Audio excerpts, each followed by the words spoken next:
The train headed for Sunset City will be departing soon.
Like now?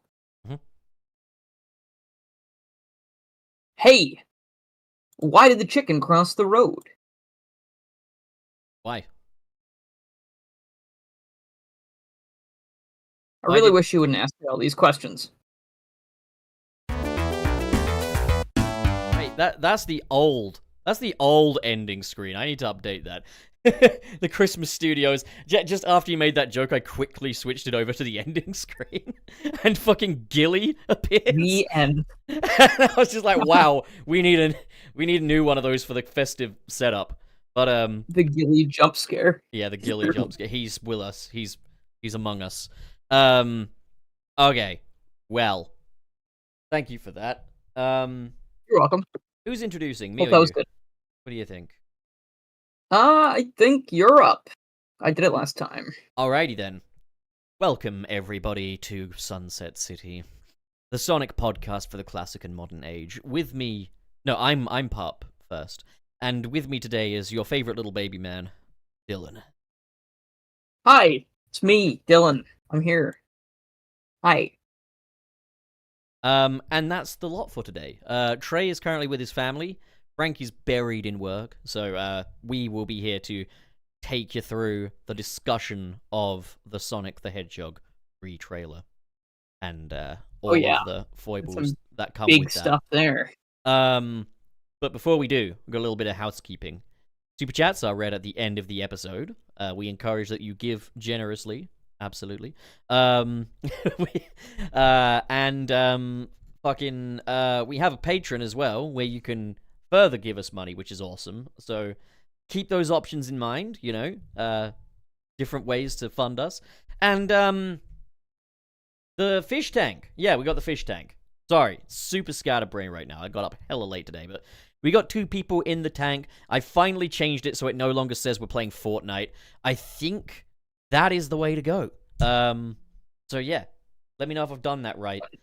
Just leave it on Fortnite and we'll see what happens. We'll probably get more viewers. Nah, it's over now. I mean, granted, we've only got 2 viewers in the fish tank right now, which is less than previous times when it was set to Fortnite, so I think we might be better off having it set to Fortnite.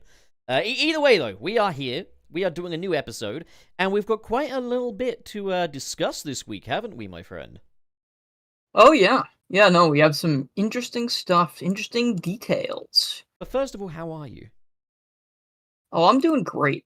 I'm having a good time here with my buddy. I'm here. I'm ready. Who's your buddy? The turkey? Yeah, Thanksgiving was real good. Yeah, how was It was Thanksgiving? Did delicious. you remember to say thank you? I did say thank you to a few people, and it was very tasty. Ate too much, as always. And What was the spread like? turkey, mashed potatoes, stuffing, squash, peas, stuff like that. Cranberry sauce. Sauce. Sauce. Did you have any of those marshmallowed sweet potatoes? Oh, no one brought them this year. Oh, we did have monkey bread, though. Monkey bread, very good. Last weekend, I made the greatest decision I've ever made in my entire life. And the pie. worst. I don't. Pies. Oh hell! What kind of pie? Few pumpkin pies. We had one that was a chocolate chip cookie pie. It was good. Chocolate chip Some apple pie. crisp. So last week, we had my buddy Big Lou Blazer down. And we had What a name. We had lettuce, and afterwards we went to our local kung fu buffet, which is like a all-you-can-eat Chinese buffet. But they've also got like the little American section too for if you're not into Chinese. But like, dude, I stacked 5 plates and just demolished them. Like, I was a menace to society. Like, all you can eat means all you can eat. but it's the thing is, like, it wasn't just that I was enjoying the taste; it felt good to eat too. Now the thing is, all the food is probably out of date. Like, this is not like fine dining. This is what I would call brilliant dining, but not fine dining. Like, it's not the freshest food in the world. I mean, it's a buffet. Buffet. You don't go to buffet for like the best food in the world. It's literally hell on earth, but I fucking love it there. What a statement. They could probably use that on Yelp. You could just throw that in there. They also had Evangelion music playing at one point. That's And for a interesting. and for a Chinese buffet, not a single person that works there is Chinese. Huh. Well, Ah, man, there was also the time at PAX, Boston. That was the time we hung out, but we went to this Chinese place, and the waiter was wasted, and he was hilarious. the waiter was drunk. Yeah, he was like, he wasn't picking up on certain things, and he comes back after taking all our orders and just goes, "Forgive me if I didn't hear anything, guys, I'm fucking drunk." And we all just laughed. We were having a whale of a time. But yeah, he was a legend. Yeah, That's awesome. just an awesome dude. There was a massive crab in the tank. And Ooh. that crab looked like the final boss of the restaurant. Like, once you're done eating, you gotta fight the crab. That's kind of badass. They actually should have a restaurant like that. Like, you could get your picture on the wall, for doing, like, the crab challenge. If you wrangle, like, the giant crab. Yeah, if you survive the giant crab encounter. You get your meal free if you can survive 3 rounds with Jumbo. I think you get it half off, actually. You get half off. Just Okay, it. yeah, that's fair. 3 rounds with Jumbo, get your meal half off. Yeah. Hell Then they gotta go find another giant crab. Well, you don't kill the crab. You just beat him in battle. I know, but it could go, like, it could be, like, a tragic accident. No, if you kill the crab, or anything you do kills the crab, then you don't get your meal at half price. You get your meal at double the price. You get arrested and taken to court. Yeah, and you have to pay double for your meal. Yes. See, I should start a business, man. Like, I've got my finger on the pulse of capitalism. I'm telling you. Yeah. So that's the Sonic 3 trailer, everybody. No, Yeah, the but big crab is my favorite part. I mean, there is a big crab in the Sonic 3 trailer, the first one anyway. That's good. I like that. You remember the big crab? In the Sonic 3 trailer? Yeah, the Sonic 3 trailer 1, there's a big crab. When Sonic and the gang go to meet Agent Stone, you see this big crab come out of the river. Oh shit, I don't remember. I'll send you I'm a gonna have to picture of see the later. crab. Let me Yeah, get the thank you. picture. Sonic 3. Dude, it's awesome. They even do a playset of the crab as well. There's a crab playset? Yeah, you can get the crab playset, but this is the crab. Hang on, sending it to Backrooms now. Thank you. All right, any second now. It's gonna send over there soon, shortly. There you go. Let's see. Let's see in the back rooms. Shit, which server are we in? Oh, here we are. Back rooms. Oh, yeah, okay. As I Yeah, no, mentioned, now I remember that. You And can there's buy a suspicious fourth character there that we don't get to know about yet. Jumbo. Nobody knows who Jumbo is yet. Jumbo I've kept super quiet about publicly. No, that's why I haven't reacted to it. I'm just like, it's something that you're saying. No one's gonna Just fucking giving, know like, who the reason I Jumbo is remember. until later. Like, for now, Jumbo's a fucking in-joke. Patrons of my personal patron will know who Jumbo is. But, yeah. Who the fuck God, is Jumbo? I really want to know what they're hiding in these trailers because they're like, you think if there was a hidden character, like even in trailer 3 or whatever one we just got, trailer 2, I feel like they would have shown it by now. I think What's the big secret? I think I have some idea, and it's thanks to a theory from Sam Procrastinates based on a TV spot. But Oh, okay, so that's part of that. I want to know. I want to hear that. you really want to blow the load now, or do you want to talk about the other trailer first? Let's go in order. We can go in order. Okay, all right. So start off with the Sonic 3 trailer 2. Now I have put bullet points down here, but these are just things to remember, not so much the only things we'll be talking about. But yeah. So the Magic Genesis cartridges did not lie.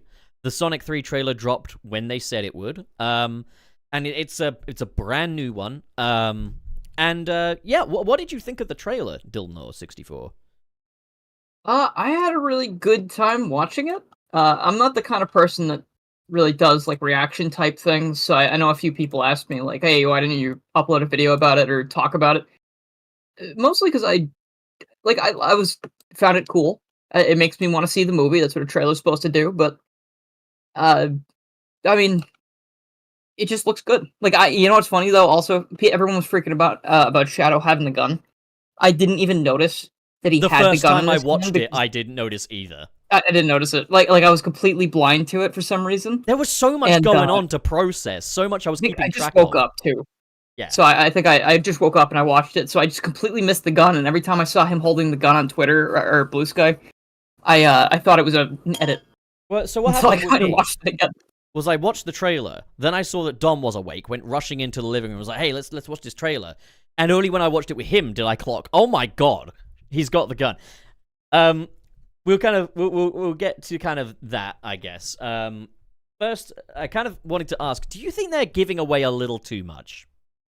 Yes. But at the same time, there's also that thing we were just talking about that makes me very, very curious because they're not giving it away, which makes me think it's something really big. They're not giving everything away, but something I get really sick of in trailers is when, like, you'll see trailer 1 has the shot of, like, the black hole. And it's like, how are they going to get out of this one? And then trailer 2 shows you how they get out of this one. And it's like, you've basically shown me the scene. When I see that scene in the cinema now, I'm going to know how they get out of that. And it's like, the idea of Sonic, Tails, and Knuckles being tied to a post while a black hole to null space is eating them sounds awesome. But, like, now I know they're going to be okay. Now I know what their plan is. So that is one element there that it's like, great. All of the tension of that scene, first time viewing, has been sucked out of it.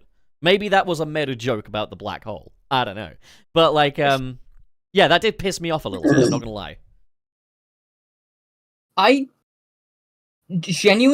don't think I watched the trailer enough to know what you're talking about, so I think I might be safe. I think, like, I've watched these trailers maybe twice each, maybe 3 times for the first one because I was excited. And I just don't... I've perfected this art, right, where I'm able to just put things away in my brain now and not bother worrying about them until they are, like, relevant again. Because I got other shit to do. So, like, I basically watched the trailer and then I was like, okay, cool. And now I'm just ready. I'm ready to watch the movie. Like, I don't know if I want to watch any more trailers or see anything else. Like, right now I think it'd be perfect. Just leave it out. Let's go. Because we are in a trailer discussion, did you want to get a quick extra viewing of the trailer in while I put us on the hilarious technical difficulties screen that I made? I think I know enough. I think I can talk enough about it. I don't need to see it again. Like, You do know what I'm talking about with the black hole bit, right? Where they're in the underground fortress, and Shadow has the little marble thing, which creates this big black hole, and Sonic, Knuckles, and Tails are tied to a post, and they're getting sucked in, and then they use a ring to get back to the Wachowski house.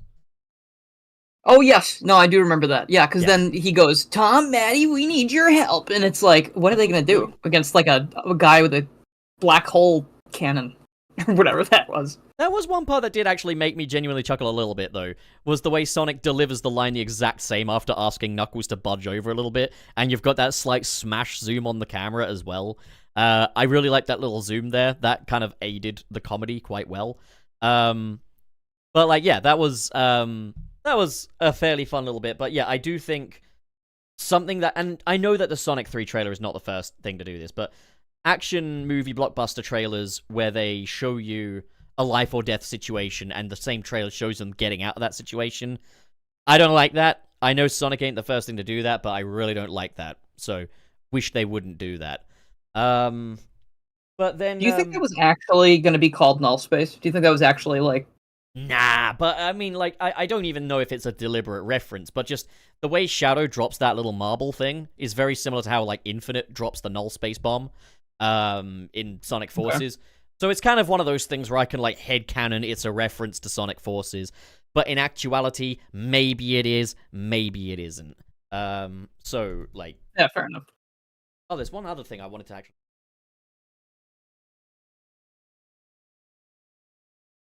Webster said, Dylan, that sounds a lot like repression. Yeah. my special method of not giving a shit. Man's got so good at repressing his memories from traumatic events that he can now just do it with movie trailers. He'll do it with this podcast episode when he sits down in the cinema. I repress every episode of Sunset City immediately after. The amount of times you've thought you've quit, you've been like, oh, I had it in my notice. I'm like, no, you didn't. Nah. Oh, But, okay, so I yeah, wouldn't there's... quit. Thanks, Dylan. Not even when you're like 68 years old? I hope I'm still doing stupid shit when I'm 68 years old. Hell yeah, he's a permanent member, unlike that stupid Suris or Gilly or Wayne or Nick. You guys all fucking It's because I suck. like all you guys more than they did. Duh. Yeah. Jerks. See, I love all the fans. I'm here reading chat during the stream like I'm not supposed to because I like you guys. And you like me. The people love me. Ooh. Dylan is a good friend. See, Webster said it. Ooh. Dylan narcissism Clap. moments have to be one of my Clap. favorite tropes now. They're so few and far between. I am such a good person. Look at me. I'm great. Okay, before I get too distracted though, what else happening? Okay, so this is where we get to point of concern, but I think this could actually work really, really well, okay? So, Sonic, Tails and Knuckles, when they escape null space, I'm calling it null space, fuck you all, they land in the Wachowski front room where they ask the Wachowskis for help. And that kind of brings us in the trailer to an instant of they're in London. They're in the big London operation, and the Wachowskis are there. You've got the extended family as well, so you've got Rachel and Randall are all there in London. Oh, hell yeah. So naturally, I am a little concerned when I hear that the humans are being brought along for the ride. Because if you ask me, the best parts of Sonic 2 are the parts in, like, Siberia, when it's just Sonic and Tails questing. Or Labyrinth Zone. Yeah, when they're just racing against Knuckles and Dr. Robotnik. Those are the best parts of the film because it feels like a Sonic game. And, like, there are none of these other human characters. Robotnik is always going to be the exception. Robotnik has claim to the Sonic franchise. So He's a game character. Exactly. Yeah. Live action or not, I will always be happy to see Dr. Robotnik make an appearance.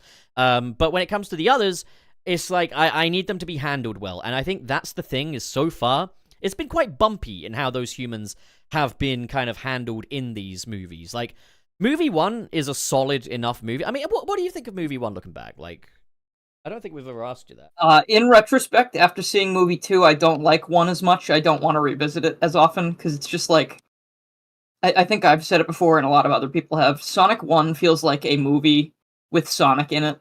Yeah. You know, but Sonic 2 feels like they actually tried to make a Sonic movie. Yeah, like, you could swap Sonic out with Speedy Gonzales and swap Robotnik out with the Coyote or something, and it would basically be the same move. Like, yeah, like, Sonic it's Movie 1... It's a fine movie, though. Like, it's fine. Like, yeah. I think it's got fun moments. The thing with movie 1... I like Sonic so much more. Like, it's... I agree. A million times. But the thing with movie 1 is, like, the humans are such an integral part of that already. You know, they're already deeply embedded into it. So it's like, okay, when you're going to do these movies now where Sonic 2 is giving the fans more what they want and separating Sonic from the humans a bit more, it's that question of what do we do with the humans? So I think Sonic Movie 1 handled the humans the best because they were an integral part of that plot, whereas Sonic Movie 2 just kind of stops everything dead for the humans to have a brief subplot, which I found very difficult to get through. I don't know how you felt about, like, the wedding scene in Sonic 2, but, like... I think the wedding scene's funny, but it's too long. Like, I don't like it at all. Like, too much time. There's parts I found funny, like the priest opening the thing and showing the gun in the Bible. That was funny. Yeah, yeah, that's very funny. But just about everything else there, the movie stops dead, like, in its tracks. So, and then obviously, I feel like that should have been earlier on. Like, it would have had to be different. But if they wanted to have a super long wedding scene, I think it should have been earlier. You know, that way it's not like we're interrupting big stakes to go to a wedding. You know, the thing is as well. It is slap bang in the middle of the movie. I am convinced that is a pee break scene that has been deliberately placed in there. So it's like, kids, here's when you go pee. But, like... That's fair. Then obviously Knuckles handled the humans the way it did, in that they are more part of it than Knuckles himself was. So naturally, when I see humans are getting a bit more involved in the story of Sonic, I am feeling a little bit trepidatious, a little bit uneasy, I guess, about it. Because I don't want it to be that, like, Sonic 3 is going to stop dead for 6 minutes to have a subplot devoted to Rachel and Randall and Tom and Maddie. And that's especially going to be more of a problem in Sonic 3, because Sonic 3 is a shorter movie than Sonic 2 is. Sonic 2 was... And they also added, like, 2 or 3 new human characters. And I'm not talking about Gerald and Maria or whatever. I'm talking like those. They've added like new human non-game characters, so it's like okay, so they're gonna have some kind of screen time that is gonna ultimately take away from like Amy. Yeah, because we know If like Back Agent. to that shit that you used to talk about. You were like, oh, if you think there's not enough room in this movie, then why do they keep adding like more human characters? Like everyone's like, oh, Amy would have nothing to do. She wouldn't have enough screen time. That's not a problem for the humans. Yeah, like that's the thing is like we know what Kristen Ritter's doing. What about Cristo Fernandez or some of the other folks that they had cast there? Unless maybe they're doing something secret. I don't know. Like I think they were confirmed as human characters, but I don't know. I really don't.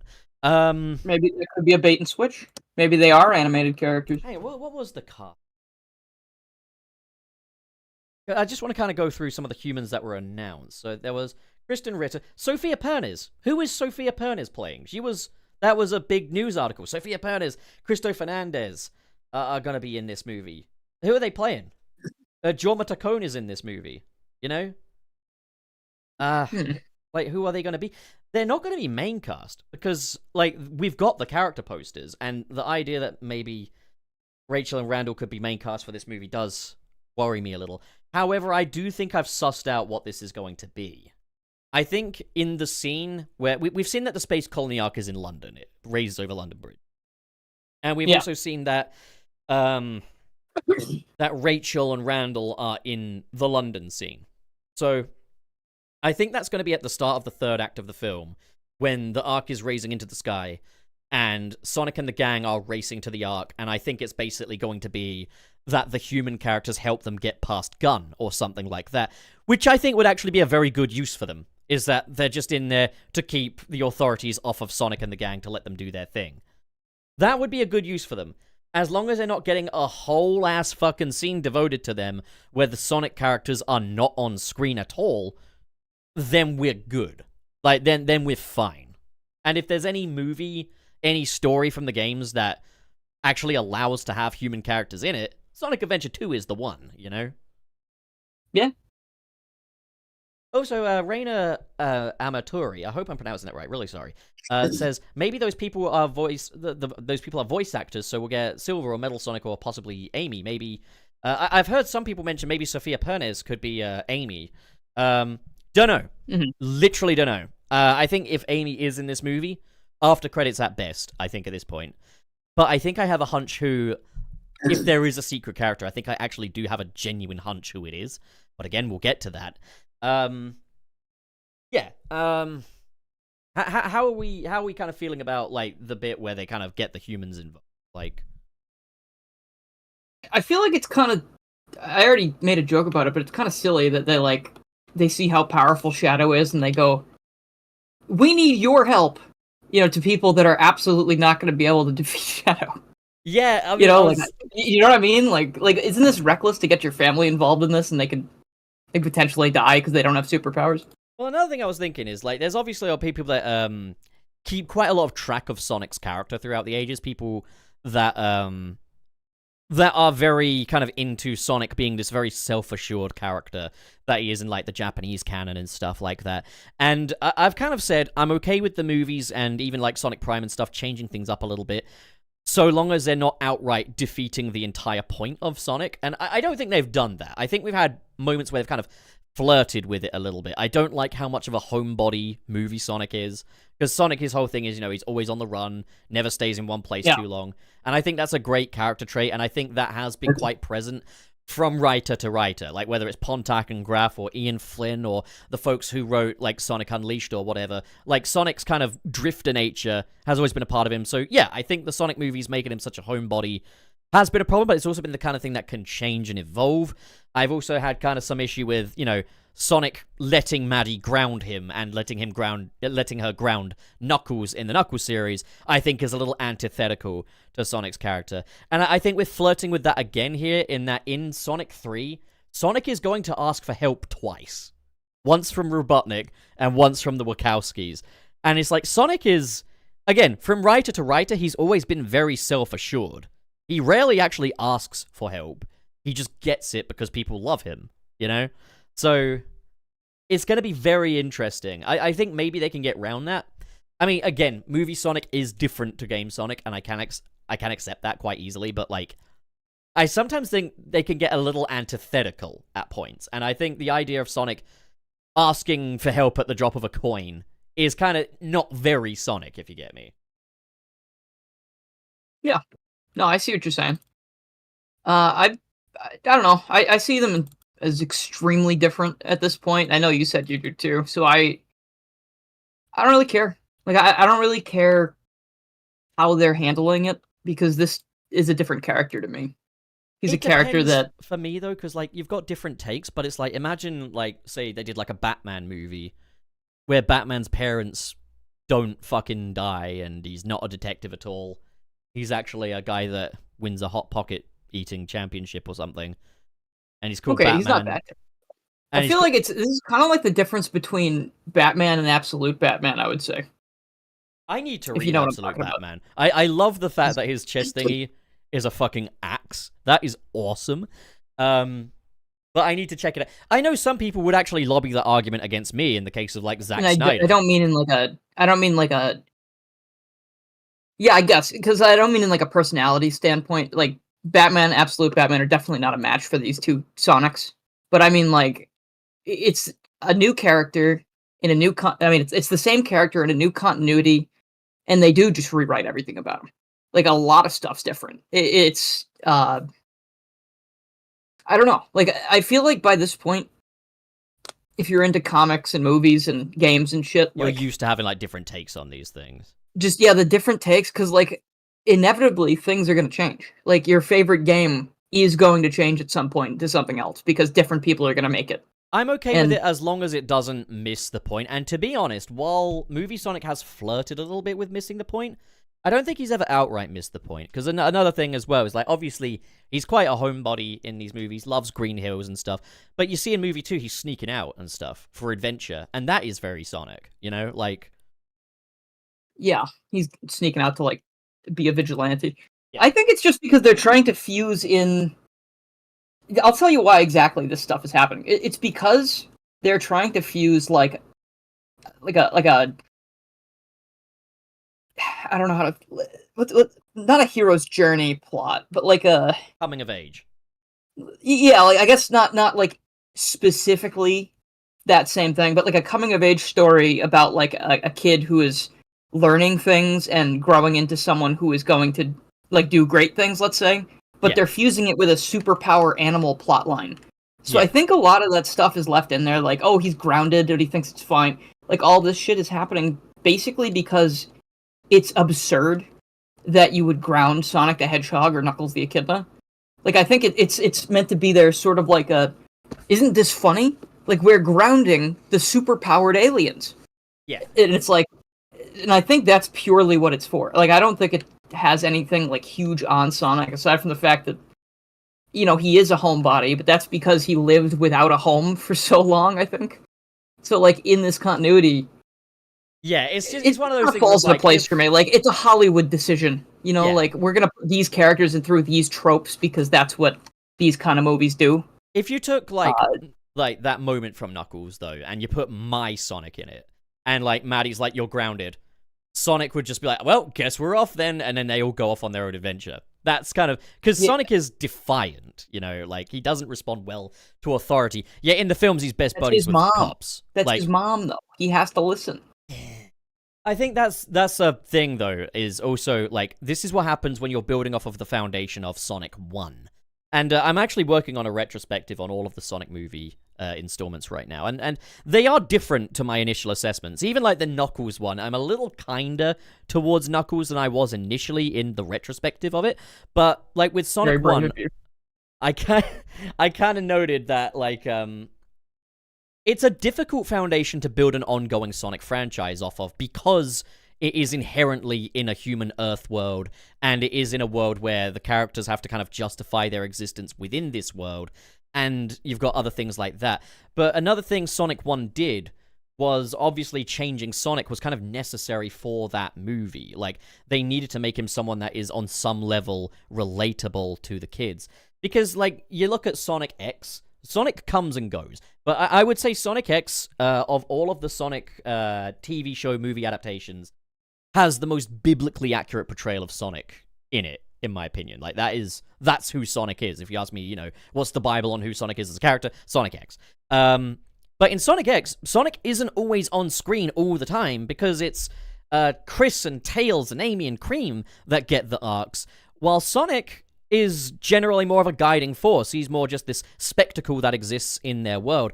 Now, having Sonic be the aloof man of few words that he is in Sonic X works when you've got all those other characters there, but if you were to take that Sonic and put it in the Sonic movies, the movies would basically be all about the human characters. They changed Sonic so they could make that first Sonic movie all about Sonic. This is his character's journey. This is his growth. This is his arc. Now, if you ask me, and again, hindsight is 2020, I think it would have been good if Sonic were already friends with Tails in the opening scene with, like, Longclaw and everything. The Longclaw assault, they are both apprentices of Longclaw. And then Sonic and Tails both escape together, and Tails is the one who is grieving for Longclaw and stuff, and Sonic is helping Tails through that. And then Sonic does the dealings with people like Tom and stuff, and takes on more of a leadership role, while Tails is the one that kind of undergoes all the arcs and stuff like that. And plus, take a Sonic movie and put Tails in it, it's automatically better, in my opinion. Again, hindsight, 2020, the film had the budget of a toilet roll and a packet of chips, but, like, you know, I think that would have been a way to keep Sonic's character integrity a bit more intact, while also just putting Tails in the fucking film, which I think would be better. And obviously, like, if Sonic isn't grieving a character like Longclaw, like, that's a little weird, but you could have it so that Sonic does that in private. You know, he stays strong for Tails. Sorry, So he's a liar. Yes, Dylan, hiding your emotions from loved ones you're trying to stay strong for makes you a liar. Fucking liar. I see you. You fucking sociopath. Okay, so Digital Dog asks, how old would Tails be in this hypothetical scenario? I'm guessing you wouldn't do the whole 10-year time jump, maybe have it be more like 1 year or something. And then obviously Sonic wouldn't grapple isolation quite in the same way as Tails does, but maybe this is a shared trauma that they're kind of going through. But, like, yeah, that's just a fucking crackpot idea I've got. I don't know, what do you think, Dylan? Do you reckon that would make movie one a little better? You know, I hadn't thought about it, but I do like the idea of having Sonic and Tails have been associated with Longclaw, because then, like, the brother dynamic is there. Not that it couldn't be there, you know, in the other way, but, like, you know, that makes them, like, almost actual brothers, which is neat. Like, they grew up together. Tails is just like a little rat cub together that Sonic brought home to Longclaw because he needed some help, you know? Yeah, and it's like, even if Tails didn't show up in that first movie, let's say, like, even if that was the backstory, I feel like Tails actually showing up in movie 2 would have been a lot more exciting. You know, because you actually had, you're like, oh my god, they had, like, stuff in the past. Like, they were brothers, and then, like, that giant event separated them, because maybe Tails didn't find the ring in time, or... Nah, I'd say know. Tails is with him. That way Tails is the one that the kids relate to that goes on the big arc, and Sonic can just be Sonic. Yeah, no, that's what I'm saying. I don't mind that, but I also think it would have been cool. Like, it could be good setup as well. Like, so that's a neat idea. It works in different regards, different ways. It would also be a chance to reinforce a certain character dynamic, because a lot of people kind of take the whole Sonic never cries, Sonic never shows negative emotions thing to the bank. I think one of the writers from Sonic genuinely went out of their way to say, I think it was even Naoto Oshima, I think, said he does that in private. He's very private about his feelings. That doesn't mean he doesn't feel them. And that would be a chance to kind of showcase that, you know? Yeah. No, I mean, emotion is a good thing for characters to express. It makes them easier to and then they kiss. care about. And then they kiss. Sonic and Tails kiss. No, not them. But No, again, the critics everything I'm love the suggesting is basically what Sonic X does, though. Like, because it's... They Sonic... kiss? No. So... Sonic spends the majority of his time on Earth in Sonic X, sleeping on the roof, just snoozing. But he kind of helps people like Amy and Cream and stuff adjust to life on Earth. And then, at the end of the second season of Sonic X, when Sonic is leaving back to his homeworld and saying goodbye to Chris, his face is completely turned away from Chris, but you see tears running from the back. Oh yeah, of- he cries. yeah, he has a little cry, and he's doing that away from everyone else when no one's watching. So, like, again, Sonic X is doing all the things I'm basically asking for. Dude, I fucking That's love right. I Sonic do remember X. that. That was a very like. It's funny. Like I watched Sonic X plenty when I was a kid, but like that moment with him running with Chris after Chris had like sealed off his way home, I was like, first of all, dude, you gotta. That's fuck. You can't do that to him. That's your friend. But also seeing Sonic still like not being angry, but also showing like real sadness over the situation, I was like, oh damn, like It's Sonic interesting. real. It's interesting as well, though, because you mentioned. So, are you talking about the English dub? Yeah, I haven't seen the Japanese one. Because the Japanese one does another interesting thing in that, like, Sonic's emotions are quite private to him and stuff like that. There's the bit where he returns to Amy on his homeworld, and Amy's begging him to basically confess that he loves her and stuff. And in the English one, he's just like, "Sure thing, Amy. Hey, how you doing?" Basically. Whereas in the Japanese one, Oh, Amy, I hate you. yeah. Amy, your presence makes me want to fucking cry. No, in the Japanese one, the audio goes silent, but you see his mouth move. And it's like whatever he just said to Amy is just for those two. That's theirs. It's not for us. I kind of like that. And then Sonic X Shadow Generations carries it over with Shadow. You don't get to see him cry. You can see his tears, but you won't see him cry. You know? Like, the idea that these guys are very private with their emotions, and the idea that there's the directorial decision of, we'll just have the music play out this interaction here, you know? I think Sonic X was incredibly tasteful about that. How it is. Good on them. Good on them. But back to this fucking trailer, dude. So one thing I find really interesting is that, like, this trailer and the first trailer feel like trailers for two completely fucking different movies in a lot of ways. And I don't know if you know what I'm getting at when I say this, but, like, trailer 1 was very Sonic and the gang run into Shadow, and they go to Robotnik for help, and that's going to be the adventure. That was very much what trailer 1 was. Trailer 2 has absolutely no allusions to a Robotnik team-up, but it's the fucking Space Colony Ark raising into space, and that's going to cause a whole lot of trouble, and Sonic and the gang versus 2 Dr. Robotniks and Shadow. Like, it feels like it's got a different mission statement to that first trailer, you know? Yeah. You know, it definitely is trying to tell us something else. And it works. I think it caught my... Well, I guess the first trailer caught my attention a lot because it was the first trailer after all that time.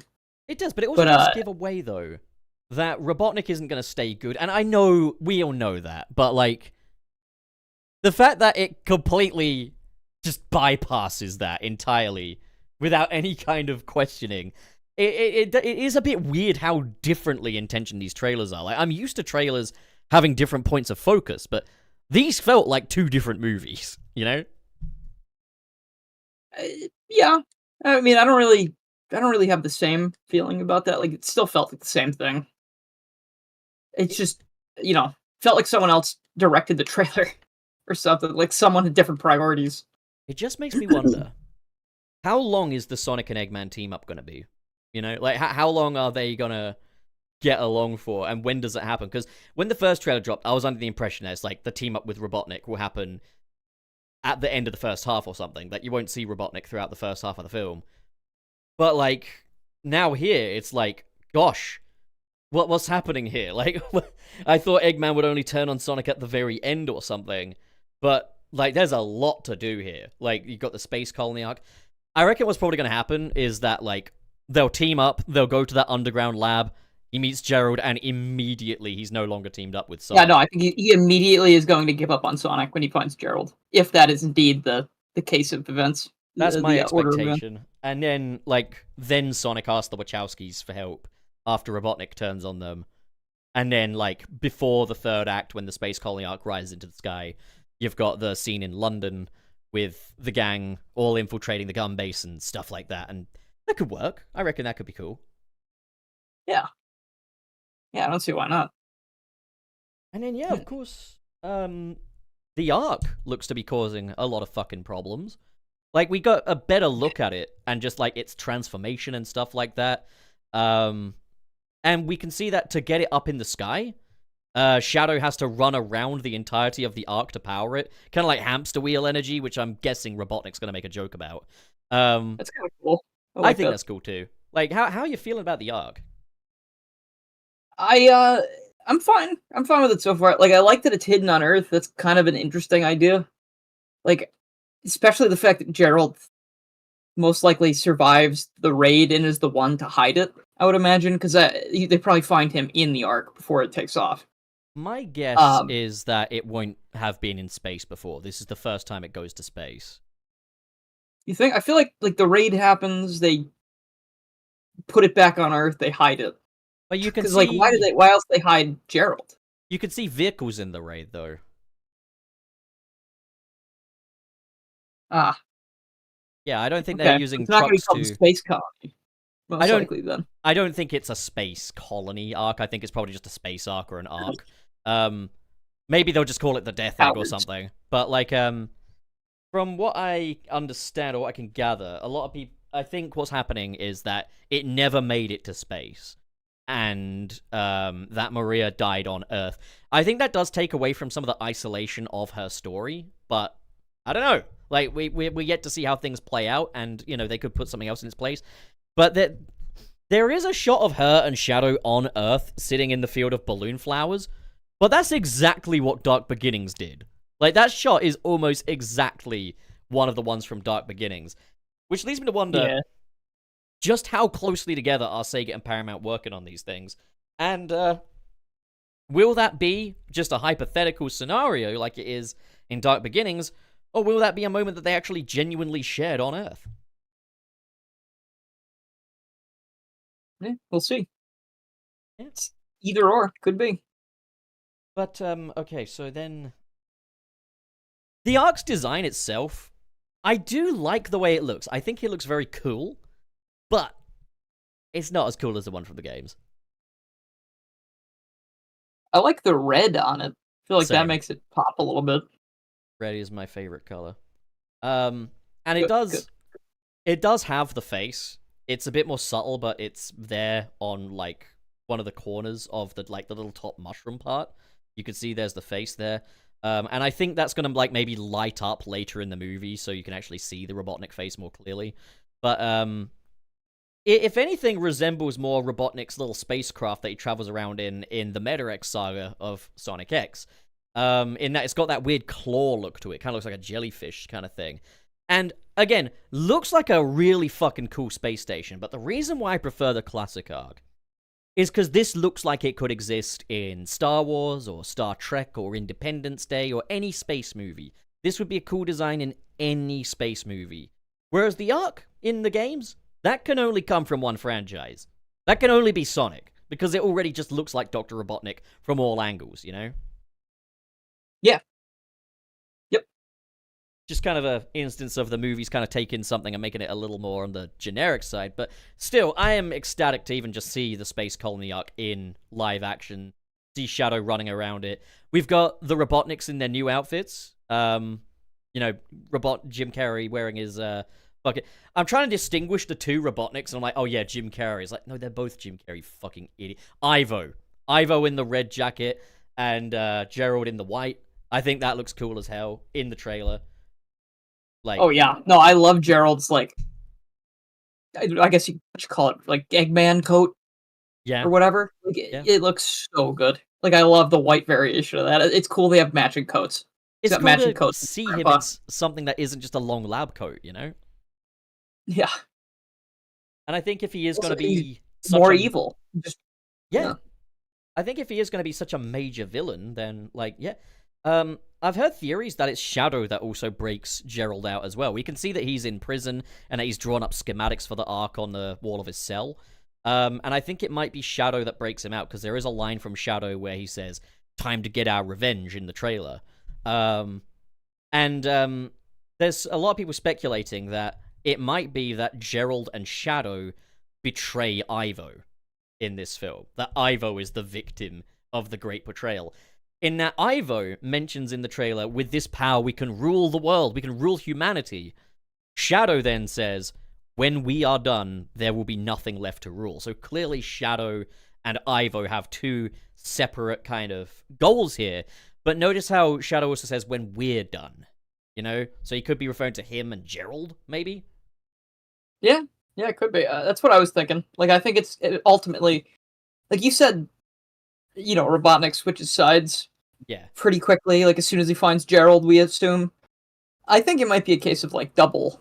Like, he changes sides multiple times. Because I think he will immediately go work with his grandfather, and as soon as it's revealed that there's going to be, like, literal apocalypse, like Doomsday, I think he's going to be like, wait, hold on. Like, I live here too. Like, this is, like, I want to rule this place. I don't want to turn it into a parking lot. Turn it into a parking lot? You know what I mean? Like, they're going to flatten the entire world. They're going to kill everybody. Yeah, just the idea is, like, I want to build Eggman. I was like, no, son. Parking lot for big outer space Costco. Park on the Earth, get a rocket, go to Costco in space. Costco's on the moon now. We had to hollow it out a little bit, though. Yeah, so I think he'll be with Sonic, or, loosely on the good side of good. Then he'll immediately switch over to being bad when he finds his grandfather. And then there's going to be a point where he switches back, because I assume him and Stone are going to be like, hey, no. We don't want to... Yeah. I mean, there's also the implication that Stone isn't really approving of what's going on when Stone sees the Eclipse Cannon and says that is dark. Also, the Eclipse Cannon. I didn't know if they were actually going to do the Eclipse Cannon. It never crossed my mind, to be honest, but I kind of thought, like, the Eclipse... Blowing up the moon is something that they would be foolish to miss out on in these movies, because that could just be such an epic moment of just blowing up the fucking moon. But I didn't know if they were going to do more the Death Egg thing, where it's like the mystery of what this thing is capable of is more the threat than actually seeing a demonstration of power, like what the Ark did. But no, we see them tearing off a piece of the fucking moon. I was so excited when I saw that. I hope that they treat that super seriously. And there's like a really long boardroom conference scene about how the moon being attacked is going to affect the world. Like a Godzilla, like a Godzilla meeting room scene where they all sit there and talk about how bad things are. Well, in the trailer, we've got Sonic saying someone called Google Maps. Okay, so Google exists. Yeah, get it? Google. Funny. Yeah. Yeah. You want to know what else was kind of funny? Yeah. Detective Pikachu is really funny. He exists.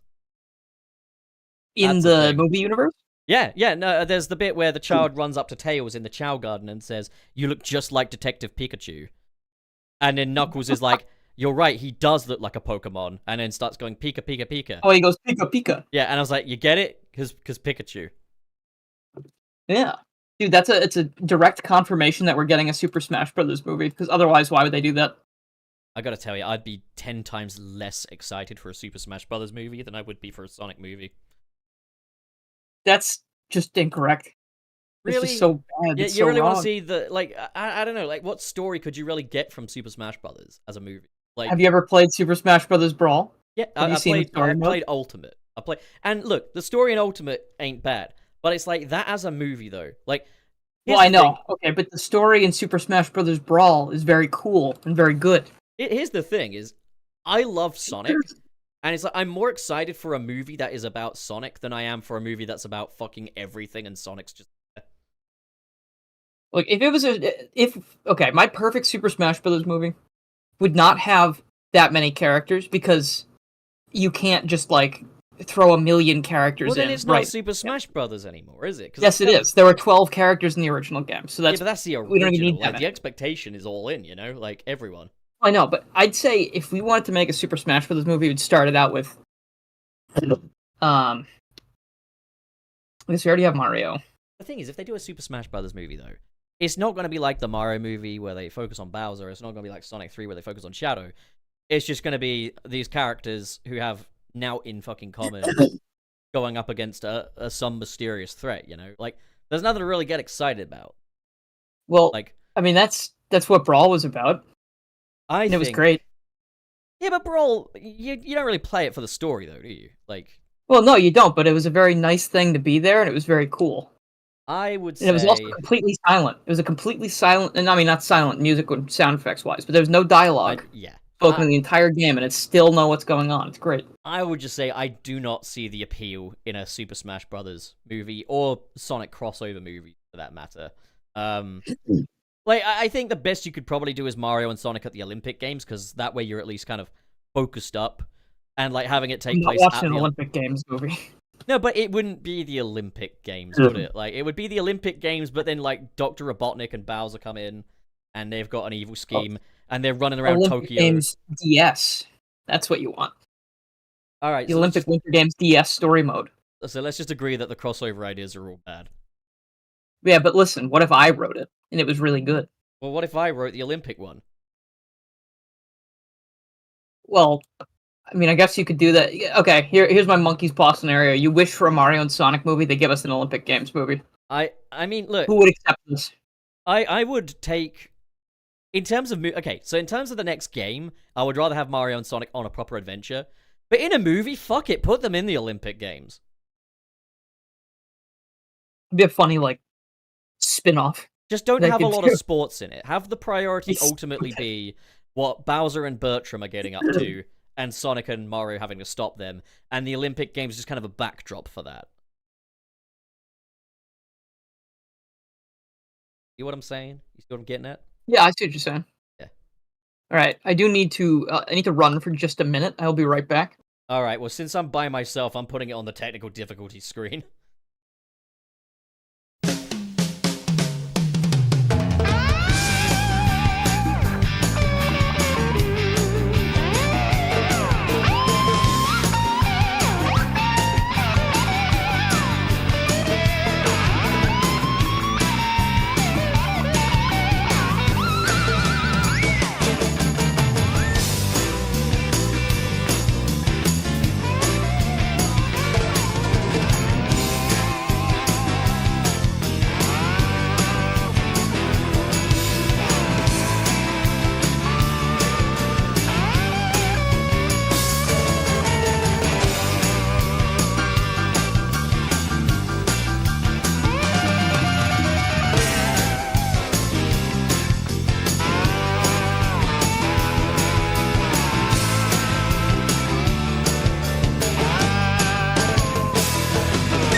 Right?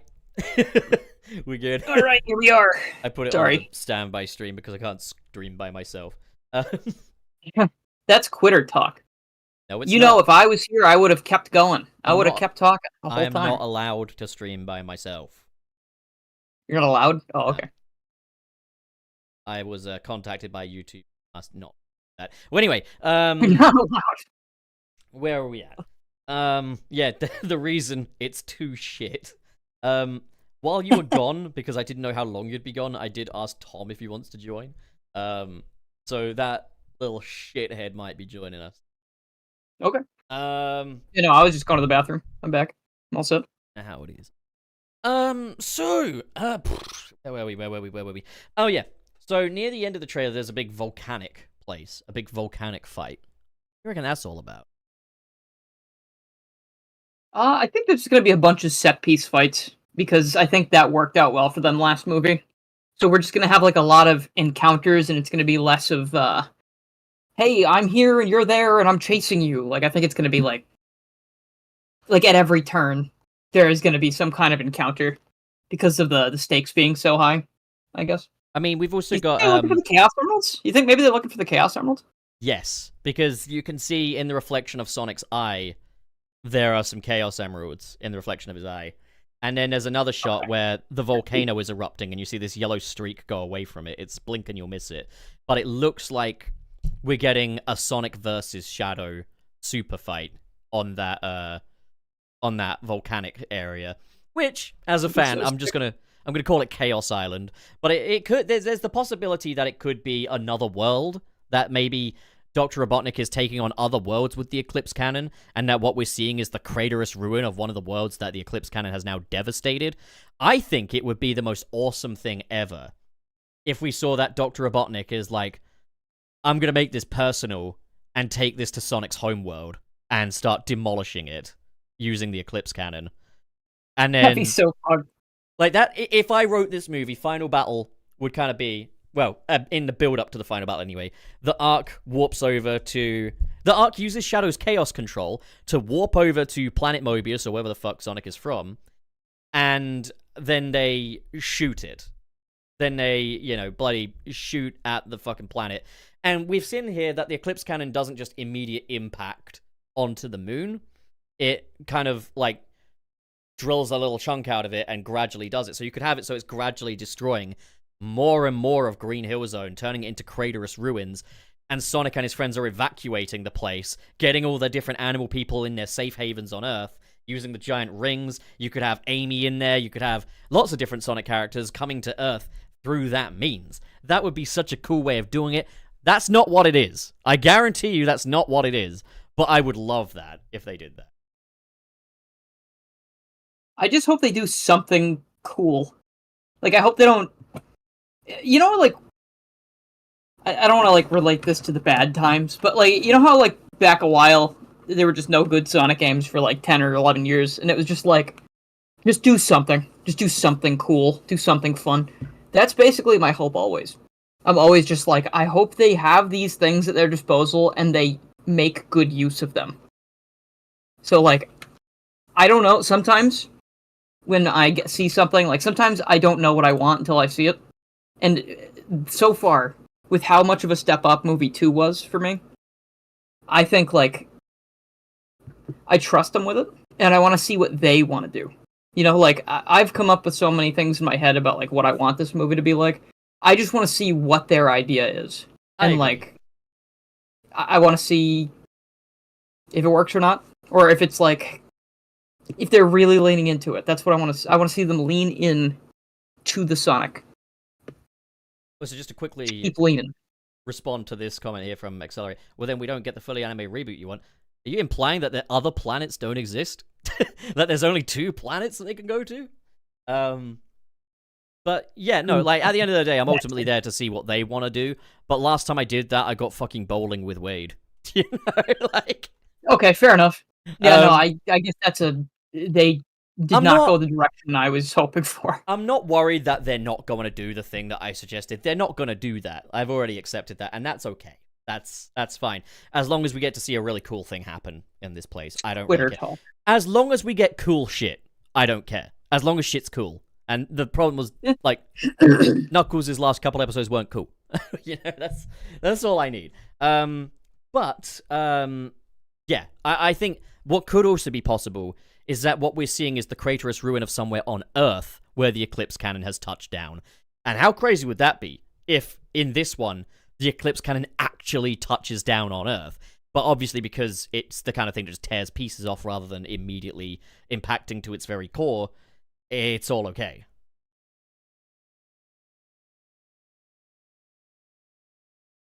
I don't know. Which style would an animated reboot be in? Sonic X, Dark Beginnings, Prime, or Boom? I think if... God, I don't think they would be able to make a movie that looks like shadow Dark Beginnings. I feel like they wouldn't bother doing that. It would be easier than what I was I would about like to that. suggest. What I was going to suggest Okay. is do it the way the films have done it. You know, that opening scene of Sonic 1, just make it look like that. You'd probably need a bigger budget to achieve that, but you'd save budget on not doing the live action stuff, to be fair.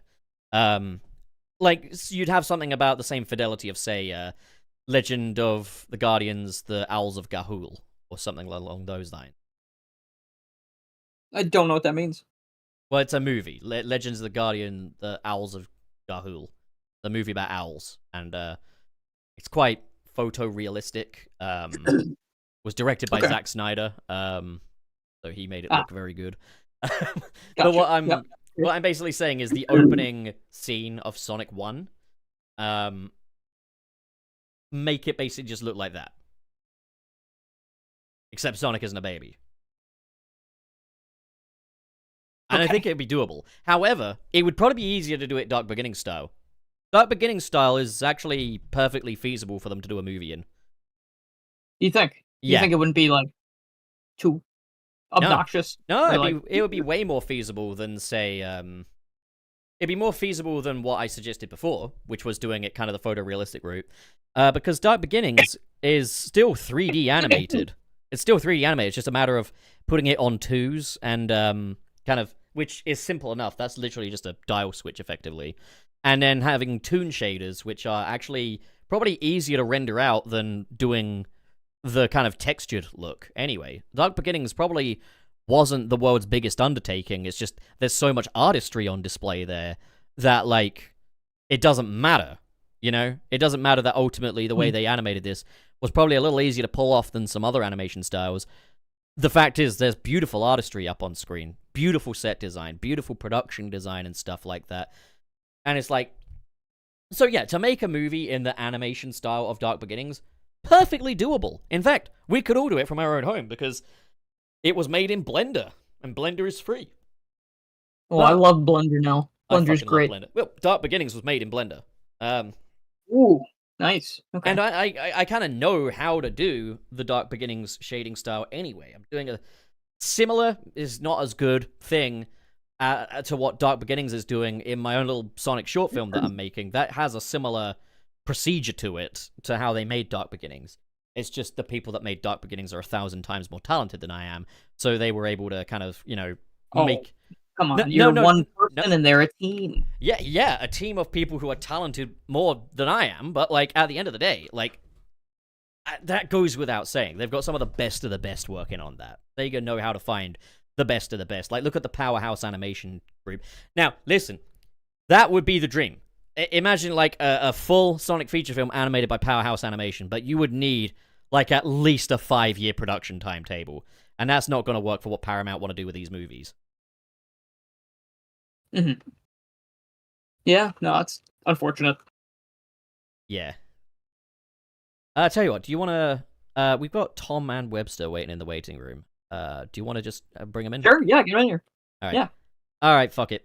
Yeah, let's bring them in. Let's bring them in. They're on the air now. You're on the air, guys. Hey, fellas. Oh, Okay.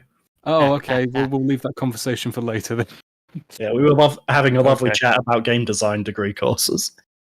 Oh, nice. Oh, Okay. look at me. I've got a degree. Oh, Tom, stop sitting on Dylan. Webster, we need to get you a body. Let me just... But it's comfy. What So weird. Don't diss it. You're sitting on his poop sack. Thank you. But Well, okay. Don't do that. Still have to deal with it. You already brought it up the first time, Dilnor. I said, don't do that. Don't sit Do there. you still have my PNGs from last time? Or would you Oh, like me to- they are in the Discord reactive chat. So, welcome everybody to Sunset City, the Sonic podcast for the classic and modern age. With me today, we've got the little baby man, Garrulus64, but we've also got the fucking old man, Tom Topics, What are you saying old for? I'm younger than all of you. and the CEO of Knowledge, Webster. That is too much credit. The CEO of Knowledge. That's what Surus used to say as well, but That he's also fucking a very rocks. smart fella. Yeah. Okay, let me Hey, quickly Lord. get your reactive in. So we're talking about Sonic 3. How caught up are you on this conversation? I haven't been listening on the stream, but I know enough about the film. You haven't been listening on the stream, so you're not a true fan. Tom. Oh no! Oh, I'm so sorry. I'm sorry. I want to make Webster taller because of his proportions, but the thing is, Tom, I think you are taller than Webster. Well, how tall is Webster? But the thing is, your proportions only allow for little guy scaling. Yeah, give or take 6 foot. Give or take. Wait, how tall are you again, Webster? 6 foot? Yeah. Tom is like 6'8". Wow. Oh, bloody hell, he's a giant. 6'3". I'm not 6'8". I'm 6'3". Dude, that would have been nuts. Right, well, Tom, you are now officially a horrible, scary giant. The only reason Dylan appears to be lower down than I am is just because he slouches. Okay? So there is... I try not to. I always thought I was just like a visual representation of the hierarchy in the pecking order. No, there is no pecking order here. Read the There is only Pup and everyone else. Shut the fuck up. Do I not make you feel like a star? No, you do. Like Josie and the Pussycats. That's it. Right, I'm leaving Sunset City. This is your show now, Dylan. Aw, dude, don't do that. The show will just end. I can't take that. That feels like a fucking threat. That feels like an actual threat. I don't want the show to end. Can I get a promotion, please? Yeah, see, you cannot leave. Well, I need to recruit someone that would take over if I were to leave or die or something. I don't know. I'd miss you too much. Oh, buddy, I'd miss you too if I died. I think Dylan would be the best candidate for that. He's certainly the most consistent. He is the most consistent appearance-wise. Yeah, definitely. I was just going to say that Frank is my favorite. I'm joking, I don't have a favorite, but... That's good. Frank should be your favorite. I don't have a fucking favorite. Well, anyways, Sonic 3 movie trailer. What did you guys think of the... one of you at a time, of course, but what did you guys think of the Sonic movie trailer 2? I think it was alright. I mean, I guess it leaves some more questions as to where this film is actually going, now that I've seen it. That's what I mentioned, how it feels like it's got a very different mission statement to that first trailer. And then there are all the just pictures of stills from the film coming out. It's like I don't even know what this film is about anymore, and a lot of it seems heavily placed in London. Like, okay, I wasn't expecting that, but I just don't really know what to expect coming from this film. It's going to be a loose essay to adaptation. The animals are getting too close. Well, my theory is it will open in Green Hills. No, the opening scene will be Shadow escaping fucking prison and a bit of his backstory and stuff. Then it will take place in Green Hills, Sonic and the Wachowskis doing their thing, but then fucking Commander Walters comes in, we need Team Sonic's immediate assistance. They go to Tokyo, they meet Shadow. The only thing I'm a little bit confused about is the placement of the Robotnik ambush in Tokyo, or maybe that's Gerald, I don't know. And then they'll meet Shadow, throw down with him, lose, go to Robotnik for help. They go to investigate Gerald's lab. Robotnik finds Gerald there. They become besties. They agree to raise the Ark together. And then it just kind of goes from there. The London scene will be when the Ark is taken off. That's my prediction. That's how I think I've pieced it together. And that's why they're all in London. That sounds sort of consistent throughout, yeah. Yeah, and I think the bit where the Robotniks tie up the Sonics, the Robotniks tie up Team Sonic, is going to be in the scene where they're all together. It's literally just going to be almost immediately after Robotnik meets Gerald. Just like, let's tie them up. That tied up scene is probably just going to be an anchor way into Act 3. I think the tie-up might be underneath London, and then the Ark rises immediately after that. Yeah. And in fact, I think what's going to even happen is you'll see the black hole, and then Robotnik rises up from the underground thing in Camden that we saw in the trailer, where you've got the shot of them all lined up, and then he's like, we got some dirt to do. And then I feel like I've pieced this together more or less. And what we were just kind of talking about was kind of the volcanic area that we see towards the end of the trailer, where Sonic and Shadow are having their Mustafar fight scene, effectively. Awesome idea, by the way. There is that Keanu Reeves interview thing where there is a shot in there of Sonic and Shadow both reaching for the Chaos Emeralds. So, like, maybe that's a bit of a giveaway, but like, yeah, it does appear that we are getting a Supersonic versus Super Shadow battle in some degree. I like your theory that it's potentially a destroyed planet that's had the Eclipse cannon used on it. Maybe even Green Hill. I don't even think that's the case. I think it's Earth. Like, and Robotnik's Eclipse cannon has touched down on Earth. Yeah, but then where on Earth do they strike? Well, it would probably be, I don't know, the Bermuda Triangle or something where They're nobody hitting lives. the Eiffel Tower. Robotnik just goes fuck France and fucking destroys the Eiffel Tower. Paris is fallen. I mean, I do love the idea that like Robotnik's first target on the Eclipse cannon is France, but because they Why would he deserve do it. that? Because they deserve it. But like, First country to wave a white flag. It just mean, goes, right, thanks that's for volunteering. I'm not That's even factoring any historic context. Just fuck France. I never cared about history. I just fuck France. Yeah, Especially Calais, Jesus. I think we know that like obviously the Space The Colony Ark Ark. hits Australia. The Space Colony Ark hits it takes slices out of things this time rather than just penetrating deeply. Which is which would allow for them to do a race against the clock, the Eclipse cannon is on Earth thing. And that could be really epic. That could be one way to even one-up the original Sonic Adventure 2. And I mean, these ideas on paper could. Like, the idea of Supersonic versus Super Shadow. The Ark touches down on an actual planet where there are stakes rather than just the moon.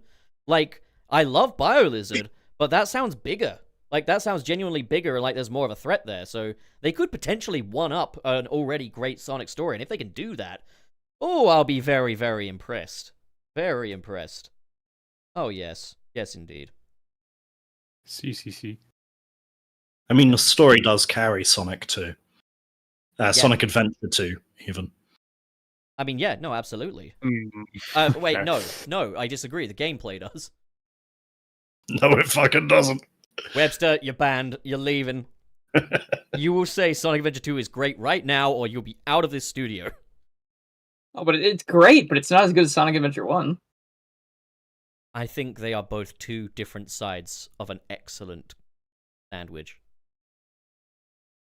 Okay. But what's in the That's fine. middle? Fuck you, that's what. Oh, well. We got you there. Certainly not Sonic Heroes. I'd choke and die. Oh, God, no. I really do not. I know I need to, but I do not want to resume that live stream series at all. Well, just think of it this way. What you did, Team Hero. Team Did Sonic, you do Rose? Team I don't think Amy. you did. Yeah, I did Team Rose. I did Team Oh, you Sonic. I'm halfway into Team Chaotix, and then I've got Team Dark and Final. And I don't want to do it anymore. I really don't want to do this. Well, Wouldn't either. I would say just don't do it. Just give up. That's But what's quitter talk. forcing you? I know that's quitter talk. That's exactly the point. Listen, Dylan. My autobiography will be one of victory and triumph, whereas yours will be of acceptance. What is? Just, say, right, that's a line under Sonic Heroes, I gave it a go, and move on to better things, like I want to do Shadow 05. 05. Yeah, I want to do Shadow 05. Also, thank you for saying Shadow 05. It really helps my point. Fuck you, Dylan, with your Hey, anti-05 agenda. idiot ass.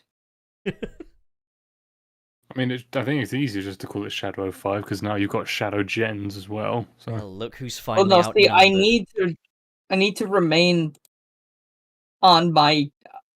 This needs to keep going because you need to die on this hill, even though it's on fire and I burning. need to because I've already expressed such strong emotions over it. That is the thing, I have is no you choice. came out What? swinging. You absolutely came out swinging with that fucking No, argument. I don't know why I got so into that discussion because I really don't give a shit. I It's just never- find it very silly. Sounds like otherwise. It's never too late to apologize. But I'm not sorry. Fuck! No more compromise. Hello, but I'm not sorry. But I'm not sorry. What's crazy is, for once, the Brits outnumber the Americans on this show. This is a first.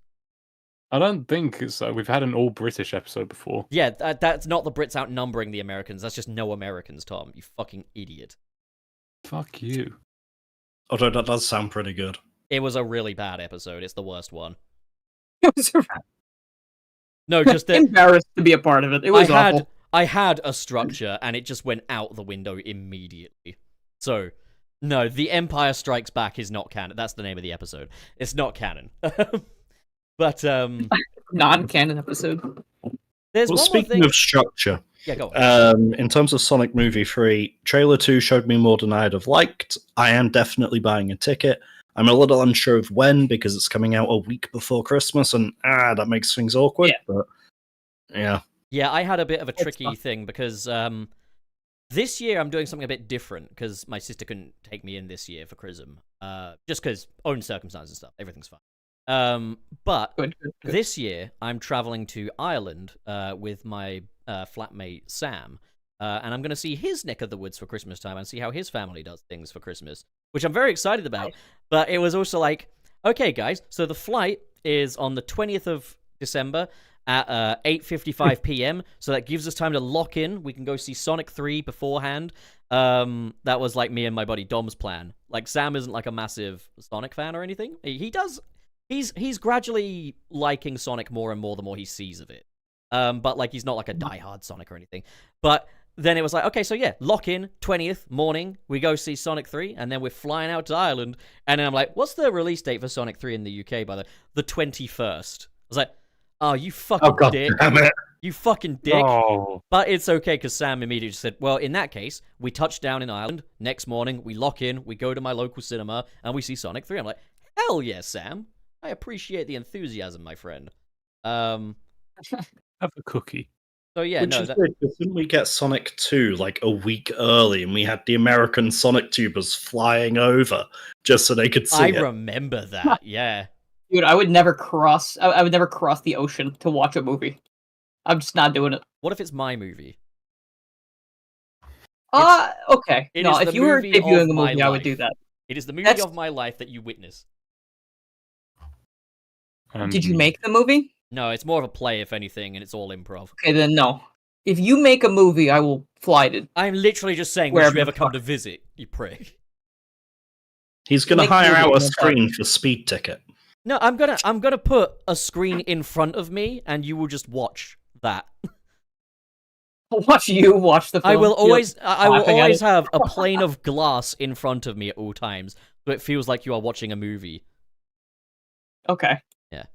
All right. That sounds like it's worth the trip. Yeah. Dude, I would love to have a screening of Speeding Ticket. I gotta get the fucking film made first, but like, it's underway. I'm working on more set construction and stuff like that. I say that like it's what you told me. It's getting on.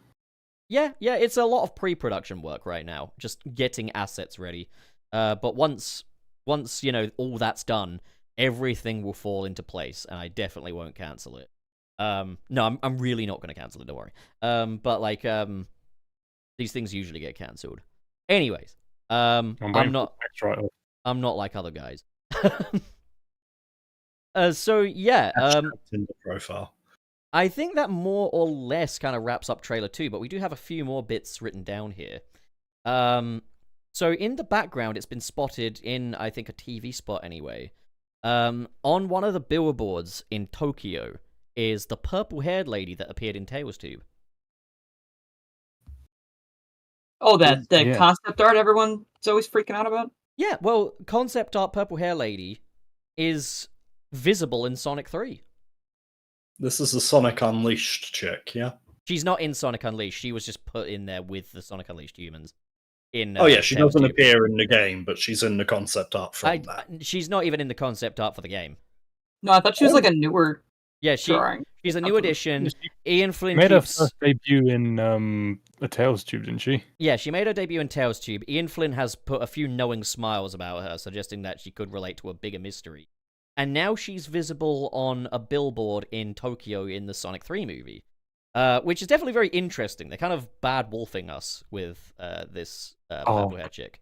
I just had a horrible thought. What if it's her? What if she's a multiversal traveler and is able to bring people together, and that's why Shadow's getting a DLC in Shadow Gens in December as well? Oh my She- god! Very I think elaborate. I think She's a you're dead multiversal on. traveler. I think She's a you're. multiversal traveler. I think you're bang on because she is wearing like a high tech outfit. Yeah, so she's in the movies, and then you see her in concept art alongside game characters. She's multiversal traveling. She's the boss you fight in the Shadow Gens DLC. I've seen two things pointed out about her. One is that there seems to be a date on the billboard I noticed that too. in the clip, and the other being that her outfit seems to resemble Maria's, but in beige rather than blue. Maria survived. She's a Maria from another universe where she grew up into No, a... no way, no, No, I think no it's like her way. sister, maybe. In that case. She is Miss Robotnik. Oh. Eggman's gonna get married? No, she's his sister. Or his mum? Well, she's a fucking haven't- MILF in that case, Jesus. You haven't seen the You OVA, had- you don't know what he's into.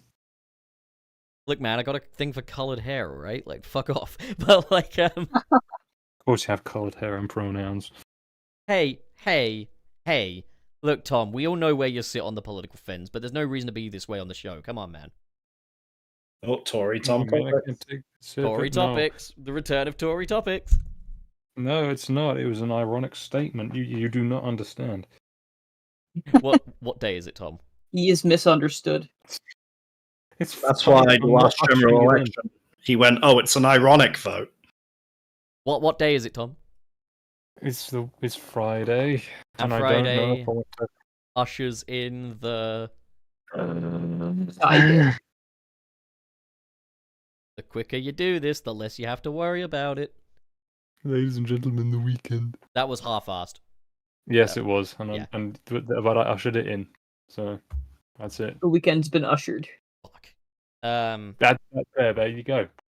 Holy shit. That is the it's worst ushered. you have Daniel Craig done a while. We expect better from you, Tom. Yeah, that was weak. It's been a long week. Yeah, and you're now long and weak as well as a tall man who has very little strength.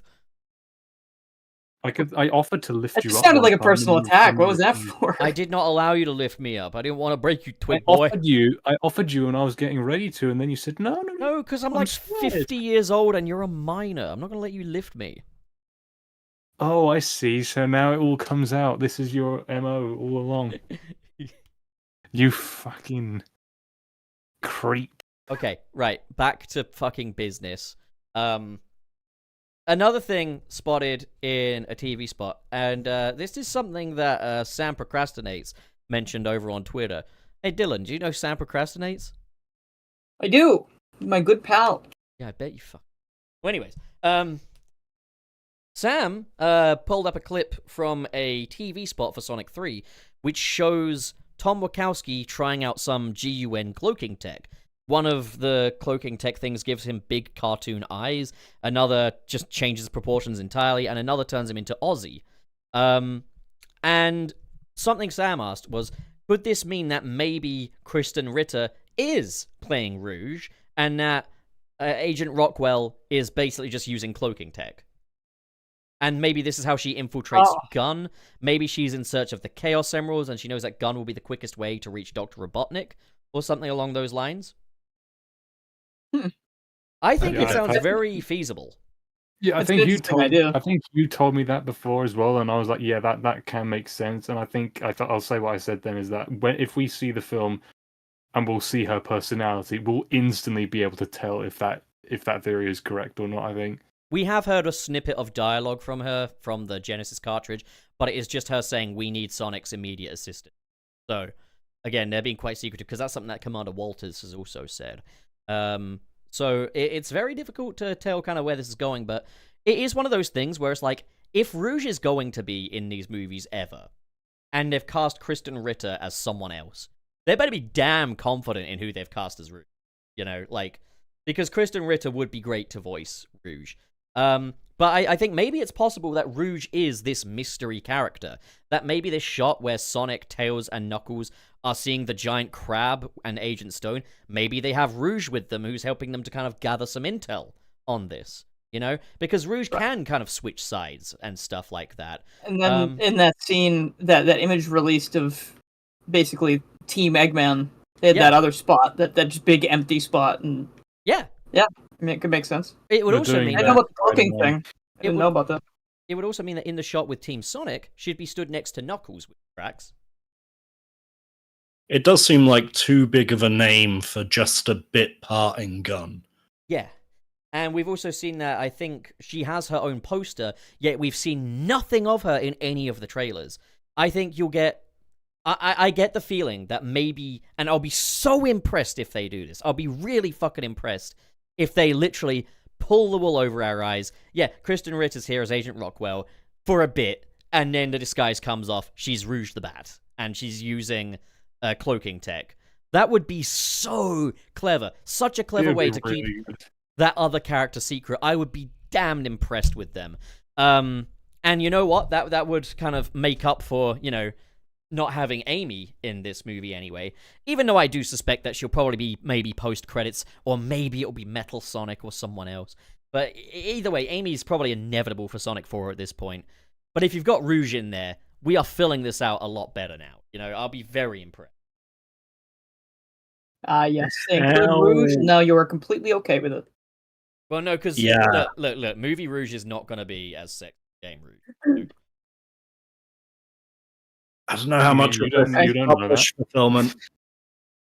Look, man, I am not Pee Wee Herman. I'm not going to be jacking my shit in a movie theater, okay? Let's just leave Coward. it. Just Coward, absolute coward. The thing I never got about the Pee Wee Herman allegations was he was in a porno. What else are you meant to do in those cinemas? Critique. Who shows a porno in a cinema, for starters, and then gets surprised when Pee Wee Herman's in there playing around with his Pee Wee Herman? I feel kind of gross given that he's not alive. Then let's move on. Okay. Alrighty then. Subject. Yeah. Well, Super chat. no, we're not super chats yet. There was another TV spot where we saw Knuckles Shadow punching Randall. So presumably all of the human characters are going to get absolutely fucking bodied by Shadow. You know Hell what? yes. All for that. Yeah, I'm all for it too. All for it. Go all in with that. I don't care. Shadow fucking disposes of them. Get him! Get him! He's the fake husband from movie 2, right? Yeah, but kind of also Yeah. real boyfriend. They're because real he does married fall in love now. with her. God, that was so. And I no, I'm not gonna say it again. I've said it too many times. I'm not gonna. But yeah. So that's where we're at. We do have to talk about Shadow getting not only a motorcycle but a gun, even if it's a taser gun or a laser or something. Which I said was how they'd get around it. Like Maria Robotnik, if she does get shot, will be by a laser gun. We've already seen that GUN have lasers in these trailers. So like Maria getting turned into a fucking skeleton seems more likely than her bleeding out all over the place. But I still also agree with the people that are saying maybe it's going to be like a vehicle explosion that kills her or something like that. Is that gonna be like in Spider-Man 1 Yes, for the Green Yeah, Goblin? that's exactly That's what I was thinking. That's my favorite scene. I love that he has such an insane weapon. I think one of my Turns favorite into a scenes skeleton. is How does he do that? I think one of my favorite scenes is it's blink and you'll miss it, but like he's just been bit by the spider and he's trying to sleep, and you just see this skull just laughing at him for like a split second. I find that so fucking funny. He's going insane. I have to find the picture and send it to you. It's so funny. And one thing that ruined Spider-Man 1 for me was when someone pointed out to me they look like Power Rangers costumes. Shut up. And in that scene Shut where they're on the rooftop and Green Goblin like slaps and is like, people like us. And I'm like, oh god, it is Power Rangers. That doesn't ruin it. That makes it better. I'm a fucking huge Power Rangers fan now. Eventually, they will hate you. Eventually, they will hate you. Well, yeah, the corniness adds to those films, though. There's a Check- sincerity to Well, Sam Raimi. the first Spider-Man is the only one to actually have that corny tone to it. Like, at 2, it matures up quite a bit. I mean, 2 still has a bit of it. It's a little bit in the DNA, but it's a much more mature film than the I mean, first. 3 is quite silly. 3 But is not as it's- silly as people make it out to be. I made a big video essay on it. Go watch it, and you will change your mind. I'm not 16 anymore. Still nor check. Cannot convince me. Check the back rooms. What the fuck? That is a disgusting sentence. What? That's a What? fucking awful sentence. That is the worst sentence I've... That's That'd crazy be- because you got a lot of those. Let's see. I've never caught the skull in that movie. It's blink before. and you'll miss it. It is literally blink and you'll miss it. It's the skeleton. It's the skeleton. He's there. I will put it up on stream for the It's people Peter's watching. skeleton screaming because his bones are being rearranged. You can see what my inspirations are when you look at these, like, right? Like, I like to think your child self subconsciously picked up on that and it's formed who you are. I feel like there's a lot of subconscious shit that gets picked up in, like, everything I do. Me when Papyrus locks me up in his attic. Why would he Um, do that? If you die in Papyrus fight, he locks you up, Oh yeah, that's true. and then you can just walk through the bars because of course you can. Okay, He made Frank's you actually look on contributed hiring. here. Frank's contributed in the chat. It was technically Frank. in public, so Paul Rubens still messed up by doing that in a theater. But here's the question. Porno theaters Is his name not- Paul Rubin? Porno theaters not allowing masturbation feels like movie theaters not allowing you to watch the movie, if you get me, you know?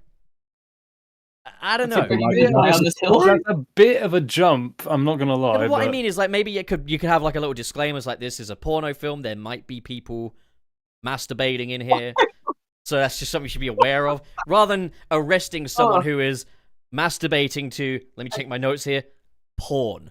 Like, you know, like.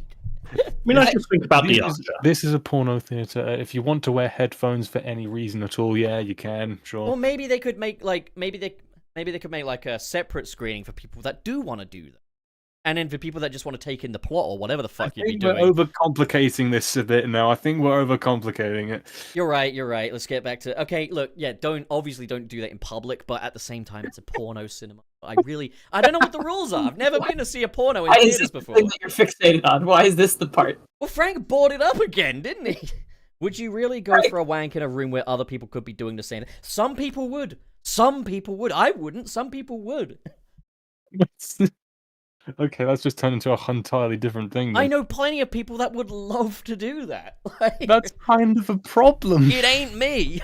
No, because Interesting. it could be like swingers and stuff like that. Swingers would probably love the idea of going to a theater, watching an adult movie. No, you said move on. We're moving on. Fine. Okay. Yes, all right. I did, and you're coming back to it. Because you can. Oh deal no, with you it. said coming with this topic. All right. Okay. Oh, So many Okay. regrets. So in the Keanu interview, Moving away from theatre circle jerks, yeah. Come here, Cap. Come here. you can hear in the background of that some of Junkie XL's new score for Sonic 3. Like there's new versions of the cues that you've heard in the previous movies.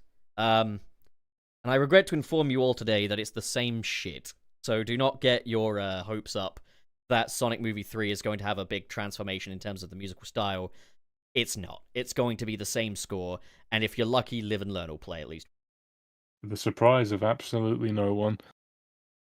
I mean, the thing is, people are going to chalk it up to Junkie XL, but I looked up a Junkie XL playlist the other day because I wanted to see if maybe he's just mid and his score for the Snyder Cut just happened to be amazing. And I listened to some of his stuff from Mad Max Fury Road and stuff like that. And he's an electronical composer. That's his whole thing. And if you listen to his other compositions, it's electronic and high energy, the way a Sonic movie should be.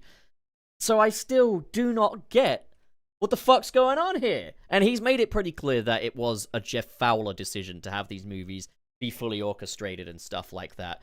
But at this point, it's like... Make the movies sound bad. But it's Got at this point, I was like, Jeff, are you the chef, Jeff? Are you Jeff the chef? I want to pull him aside, get him a ticket to the Sonic Symphony, show him the Spider-Verse movies. I want to fucking just... Dude, you worked on the opening FMV for Shadow the Hedgehog, and fantastic animation. Don't get that wrong, fantastic animation. But would that FMV be what it is without I Am All of Me? I would say maybe it's just because I mean they clearly take a lot of inspiration from Marvel, so maybe they're leaning into a bit too far in a musical aspect. That's a Take stretch. inspiration from Sonic. Like, but They made it clear they're trying to build their own sort of MCU. the thing is, verse. in the first movie, I could kind of get it because you're testing the waters, and that first movie was already timid. Fair enough. Second movie, it's like, okay, we're not in a post-Mario movie world yet, so I can kind of get it, but it's still not great. 3 movies in, post-Mario movie, post-Spider-Verse, post all these different films that prove that not only using motifs from the games work, but also using different orchestration styles and arrangements can work. It is just like, at some point, I just got to shake someone and be like, what are you doing? What you doing? What are you doing? Would the Titan fights from Sonic Frontiers be what they are without the music? Would any of Sonic be what it is without the music? In having these orchestral white noise, lazy, shitty soundtracks, you're denying half of the experience that this could be, you know? And I'm praying that Live and Learn will bloody play. Or maybe that's just some demos that played in the background of that, but it's just... Junkie XL should be able to do Sonic. Should easily be able to fucking nail Sonic. And I have no idea what the fuck is going on that would lead them to believe that the music that they've been coming up with for these movies is better. It sounds like the kind of shit you'd find on fucking Kevin MacLeod, you know? Hey, I know it's he an has a lot of insult to... good music on there. It's an insult to Kevin MacLeod, I know. But if you go to the most generic orchestral part of Kevin MacLeod, then... I mean, I did that. Like, my buddy Sam, again, not a major Sonic fan or anything like that. I got the music from the Sonic 2 DVD menu, and I got a track from Kevin MacLeod royalty-free music library, and I asked him to guess which one is royalty-free, and he just laughed. He just laughed. He had tears in his eyes, and he was just laughing. I agree that, Sonic is known for, even if the game is bad, at least the music will be good in most cases. I don't necessarily agree that the Sonic movie music is bad. I think at least terrible. It never took me out of the experience. The first time viewing, not so much, but it can't, like, it's so generic, in my opinion. Like, you listen to Sonic's theme, does it sound like it belongs to Sonic? No. Half the people don't even know that Sonic has a theme in these movies. I think the only one that it's literally just an arrangement of rising notes. That's all it is. Well, that's the thing is, Tom Hulkenberg says that when he first proposed his soundtrack for Sonic 1, it was going to be a love letter to Dreams Come True's contributions to Sonic 1 and 2, and that he was planning on composing the entire thing using the FM synthesizer of the Sega Mega Drive, and that he wanted Green Hill's motif to be Sonic's theme in these movies. And Jeff Fowler sat him down and said, that's all nice, that's all well and good. This is a movie that's going to be different. I need you to score what's happening on screen, and it needs to be with orchestral. That's what we want for this. But it feels so literal, Someone goes fast, the music goes. Someone's sad, the music. It's it's generic, and it's painfully generic. I would not only say that this isn't worthy of Sonic. I would say that this is bad movie scoring. It's white noise, is what it is. And there's that bit in Sonic 2 where Sonic starts pummeling Knuckles and you hear that guitar come in and it's like, oh, that's interesting. That's from the Ant-Man and the Wasp soundtrack. From Ant-Man and the Wasp. Yeah, they pulled it wholesale from Ant-Man and the Wasp. That bit was composed by Christoph Beck. Like, I get very passionate about this part of it because I cannot believe how bad the music in these movies has become. There are bad creatives and then there are bad clients. And the thing is, if they've come in and said, this is what we'd really like to do, and the client has overridden them and said, no, we're the ones with the wallets, this is what we're paying for, this is what we want. At that point, there is only so much influencing you can do. Oh, absolutely. And then you've just got to kind of deliver to the brief. Oh, absolutely. But it's one of those things where I'm not actually blaming anyone. I don't care who's at fault. It just needs to change. It's one of those things where it's not Tom Hulkenberg's fault, because you can hear any of his other compositions, and it's nothing like the Sonic movies. He specializes in electronics, so I have no idea why he got the job in the first place based on that. But the other thing is just, like, maybe this is a Jeff Fowler decision, and Jeff Fowler, the thing is, I think he's a great guy to direct these Sonic movies, I really do. Like, but sometimes a great guy to direct doesn't always have the right decisions. I think at some point, whether it's a studio, whether it's a producer or something, somebody needs to step in and say, fucking use what you have here. You have, like, Sonic music is incredible. Imagine if Paramount announced, we're doing our own Sonic Symphony, and it'll be just music from the movies. You wouldn't sell a single seat. You'd probably get a seat refunded without someone even buying it. Yeah, I probably. want to see them do that and just go out with a bang. It would be the funniest shit ever. I would love to see the Sonic movie symphony. We'd need to do the Morbius thing where it's like, oh no, sorry, we couldn't get that, guys. Please put it on again. When they do it to like another city, no one goes again. Right, okay, in that case, yeah, Make them lose even more money. let's start a campaign. Sonic movie symphony now. So the Sonic Symphony was life-affirming, and there are only so many game franchises that can do that, like Final Fantasy having Distant Worlds, but I don't know, didn't necessarily translates to a film. It would absolutely. I can say, but I don't mean to sound like I'm talking down. I probably sound like I am, but I have exhausted every source I can on this. The Spider-Verse movies have an incredibly eclectic soundtrack, and even if, like, it's one of those things where even if they didn't use game music, they could use that eclectic sound that you've got for the Spider-Verse movies, have that high energetic electronic style or high energetic rock style or something. It doesn't have to be music from the games, just as long as it is music that actually matches Sonic. Sonic X, the Japanese version, has a phenomenal soundtrack which uses almost no music from the games, but because it has interesting instrumentation, it really fits very, very well. And there have also been some fan edits out on YouTube, some definitely better than others. I've seen a lot of fan edits where I'm like, yep, that doesn't work. But there are some where it is just like, this sounds 1,000 times better, you know? I'm not saying every 5 minutes it should be fucking Green Hill blaring off and it should always be game music. But I think for the modern blockbuster anyway, I feel this way across all media, to be honest, like Marvel as well. I think there's no excuse in a lot of modern blockbusters for the soundtracks to be solely orchestral now.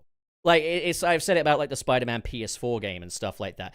This is a guy wearing red and blue spandex who soars across the skies of Manhattan, and we've got an orchestral thing that uses the same chords as the Avengers theme.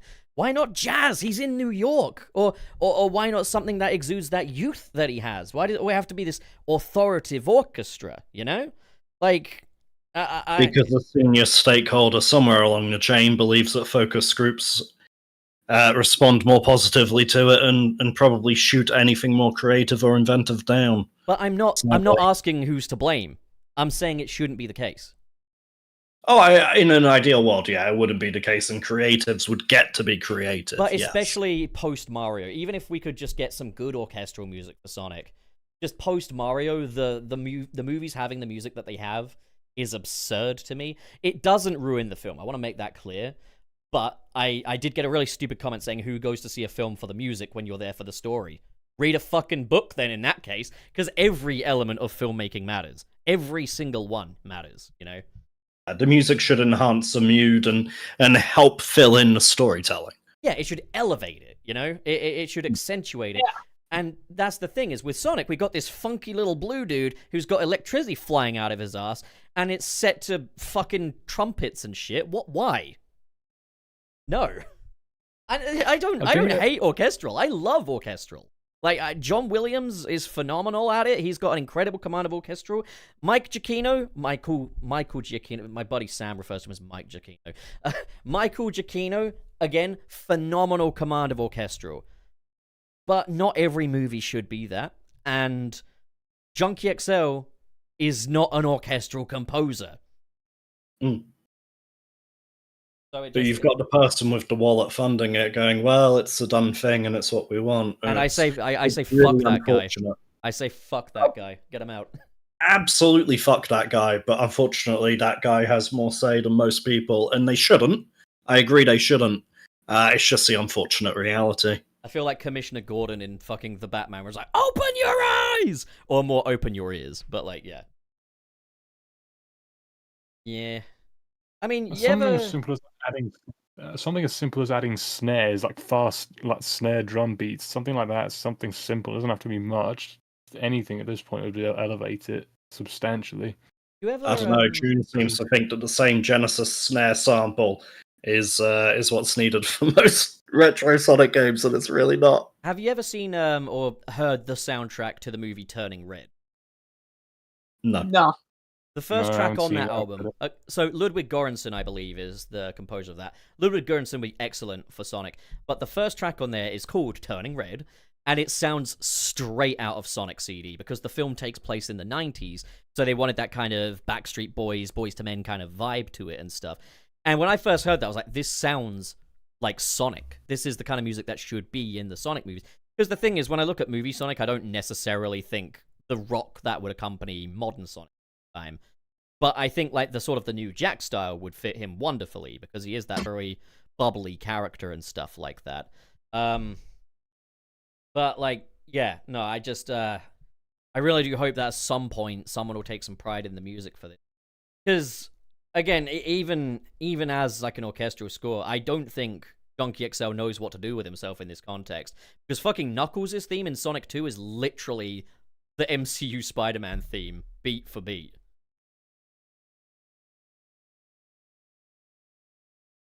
And there we go. Yeah. Gosh darn it. Fucking music.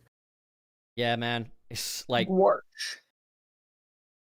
I don't really know what else to add on to that. I don't know. It just baffles them.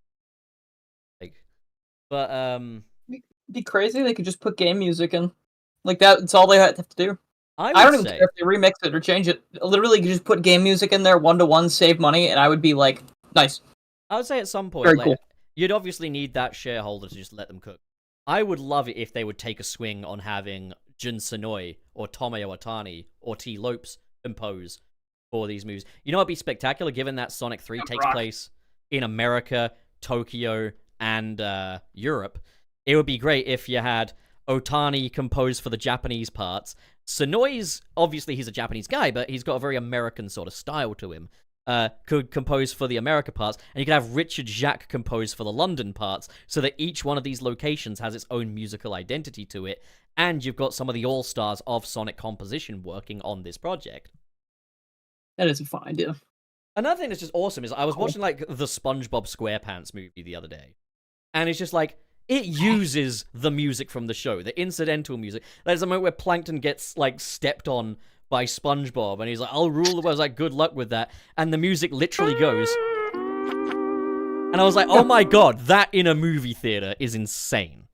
Like, and I think that's the wonderful thing about, like, that first SpongeBob SquarePants movie is they didn't swap out Tom Kenny for Tom Cruise. They didn't make it, you know, like a star-laden cast, and they didn't go nuts with orchestral music. They kept intact what makes the show what it is, but put it on a much larger scale. And I think that is the very unfortunate thing in contrast here, is that a lot of movies these days, they don't do it like the SpongeBob movie anymore, you know? No, absolutely not. Yeah.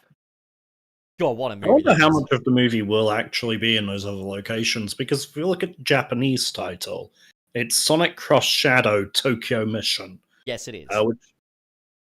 Yeah, and that seems to imply the majority will be in Tokyo, but we've got the London scenes, we've got space. For them to put Tokyo in the title, though? I mean, yeah, I got no idea if, like, putting Tokyo in the title helps to market it to a Japanese audience or not, but I believe these movies kind of flop in Japan, so maybe they're doing something to appeal more. It's like, hey, look, it's Tokyo. But then again, why would a Japanese person be excited about Tokyo? Like, they live there. I know not all of Japan is Tokyo, but, like... Okay. It would be like marketing Sonic based on London to me. It's like, I can hop a tube and go to London. The thing I will say is I love the fact that we live in a timeline where there's a Sonic movie poster with Sonic in London, and the little subtitle thing it says is Bangers and Dash. And I'm just like, that is the worst fucking thing I've ever heard in my entire life, and that's hilarious. Kind of glorious at the same time. Yeah, Bangers and Dash. I never thought I would ever hear that from a Sonic thing. There's a Knuckles one as well, I think, that's like London Brawling Yes. instead of London Calling. Yeah, Knuckles has London Brawling.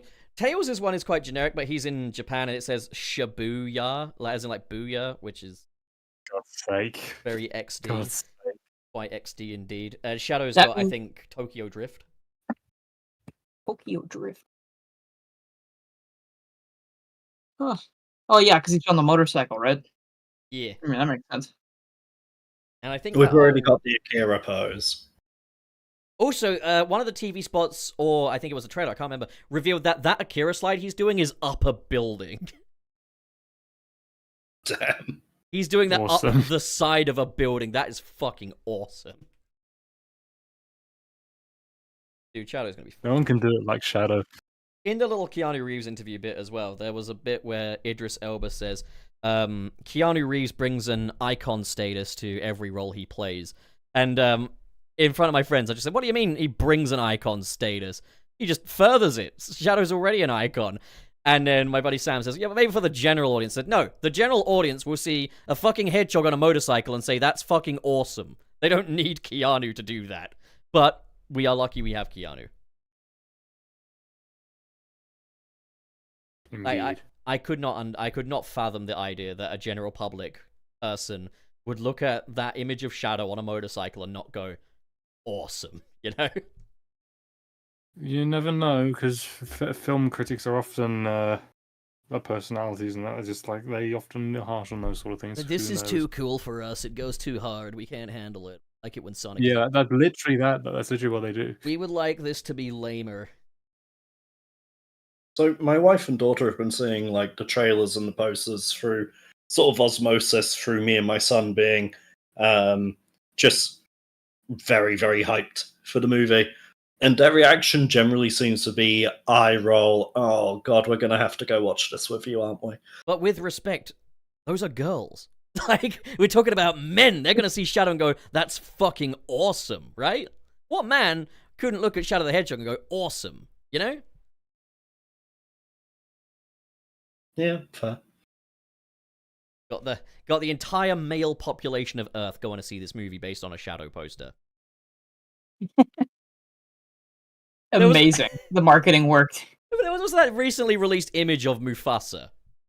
And I know Games Cage was absolutely having a field day with this. Fucking Fidel posted the picture of Shadow on the motorcycle and that new Lion King image of just two lions kind of standing there, just like laughing my fucking ass off. And I'm just like, I completely agree with Fidel. Unfortunately, there's going to be like a lot of people that are going to see Mufasa over Sonic, obviously. I mean, I say unfortunately, I don't give a fuck. But like, god damn, I would like... Never underestimate Disney. I would just like to spend a day in the head of someone that looks at Mufasa and is like, yeah, that's hype as hell. Like, don't get me I wrong. don't think I don't think you'll be able to find anyone like that. Don't get I me wrong. genuinely don't think anyone did though, because I think that got like what 1,000 likes, Wow. and then Fidel's quote tweet got like over 10K. And don't get me. Are you saying Fidel is more powerful than Disney because we could be in business? Yes. He's Yes. the key. I just the thing is, I think lions are awesome, but the Lion King would be so much cooler if they used real dogs, you know, like as opposed to like CGI ones. Like with CGI, you can do anything. It's not even impressive that they got those lions to stand. I mean, it is impressive. It's a lot of work goes into that, and I don't want to discount that for a second. They look lifelike as hell, but it would just go so much harder if they were real dogs. Well, lions aren't dogs, though. You want to do super chats? You know, lions are a type of dragon. Yeah. Yes, I'm ready. Ah, yes, Mufasa, patriarch of the lion family. Do Someone can play in Yakuza. Nishiki. Kuze? Kuze. Kuze is my favorite character. Kuze's the best. He's such a hater, you know? Like, It sucks that he's only stuck in Yakuza 0, but I mean I get it, but like he's only in 0. Is Kuze the one who turns up on a motorcycle for a boss fight in the Yes, yes. sewer? Yeah. In the sewer of all places, yes. I just see him and I'm just like, literally me. I love that phase where you literally just put Kuze in every single thumbnail somewhere. He was there somewhere. He was just That always lasted there. like a week. Like, I know, but it was funny while it lasted because he literally was like Joker 2 footage being revealed, and then there's just Kuze on the left. well, yeah, because it needed 3 faces to be on it, and I was like, we got the Joker, we got Harley Quinn. All right, here's Kuze. I need to play Yakuza 0 again. After playing 7 and Gaiden, I need to play 0 again before I get 8. I need to continue playing Yakuza 0. That's the thing with me, is I can very easily drift out of a gaming experience unless it's Sonic or Spider-Man. Well, trust me, when you get hooked into Yakuza, you're hooked. No, but I There's get no hooked, but game. then I get unhooked. That's a problem for me. Well, you just need to get far enough into Yakuza, and then you're there. I am for life. deep in Yakuza. I have penetrated that game. I'm so deep What inside of chapter? Yakuza. What chapter are you at right now? What's have- happening? We have just met Majima. You are barely even a quarter of the way through. This is like the worst conversation with my ex-girlfriend all over again. Fuck, shut up. Yakuza's a weird one for Majima me. involved in that one I'm- too. Yes. What was Webster about? Just that Yakuza's a weird one for me. I rolled credits on Yakuza 4 literally New Year's Eve 2023.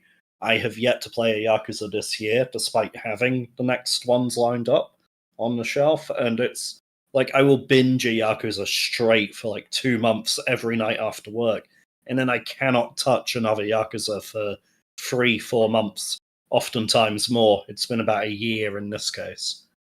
Yeah, they're big games. Yeah, I mean, I think I did 0 in 22, then I started 1, then picked it up again like 9 months after it in 23.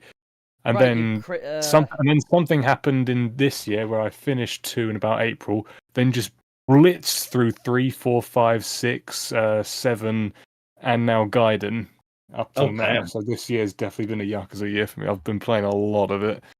Right, you crazy hamburgers. I divert your eyes to the super chat mailbag.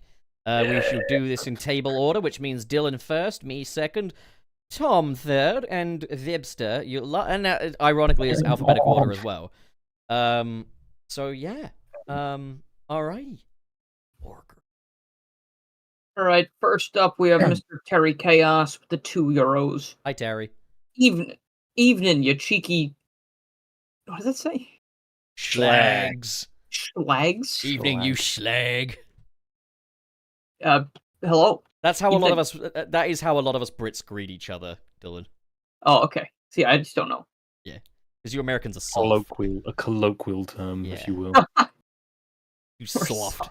You're too soft for that. Whereas, like in England, it's so normal for me to just go to someone like Webster and be like, "How's it going, slut?" You know. Right, yes. Okay, understood. What's up, bitch? Continue. Barker. Actually, I think it would be so funny if Webster read his own super chat. I mean, I can. Yeah, do it. Yeah, that's One, so Webster. fucking funny. Webster with 5 English pounds. 'Tis payday, so sharing the love. Hang on. First of all, that doesn't even sound like Webster. Secondly, you didn't say thank you to Webster? We thank people for super chats here. All right, thanks, me. All right. 'Tis payday, so sharing the love. Here's a third of the cost of a movie ticket to Sonic 3. Thanks, Webster.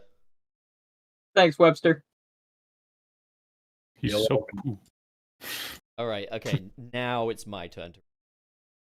We got Mr. Krabs with $1.99. Thank you very much. My throat hurts right now. While your time, Dylan and Pup. Oh my god!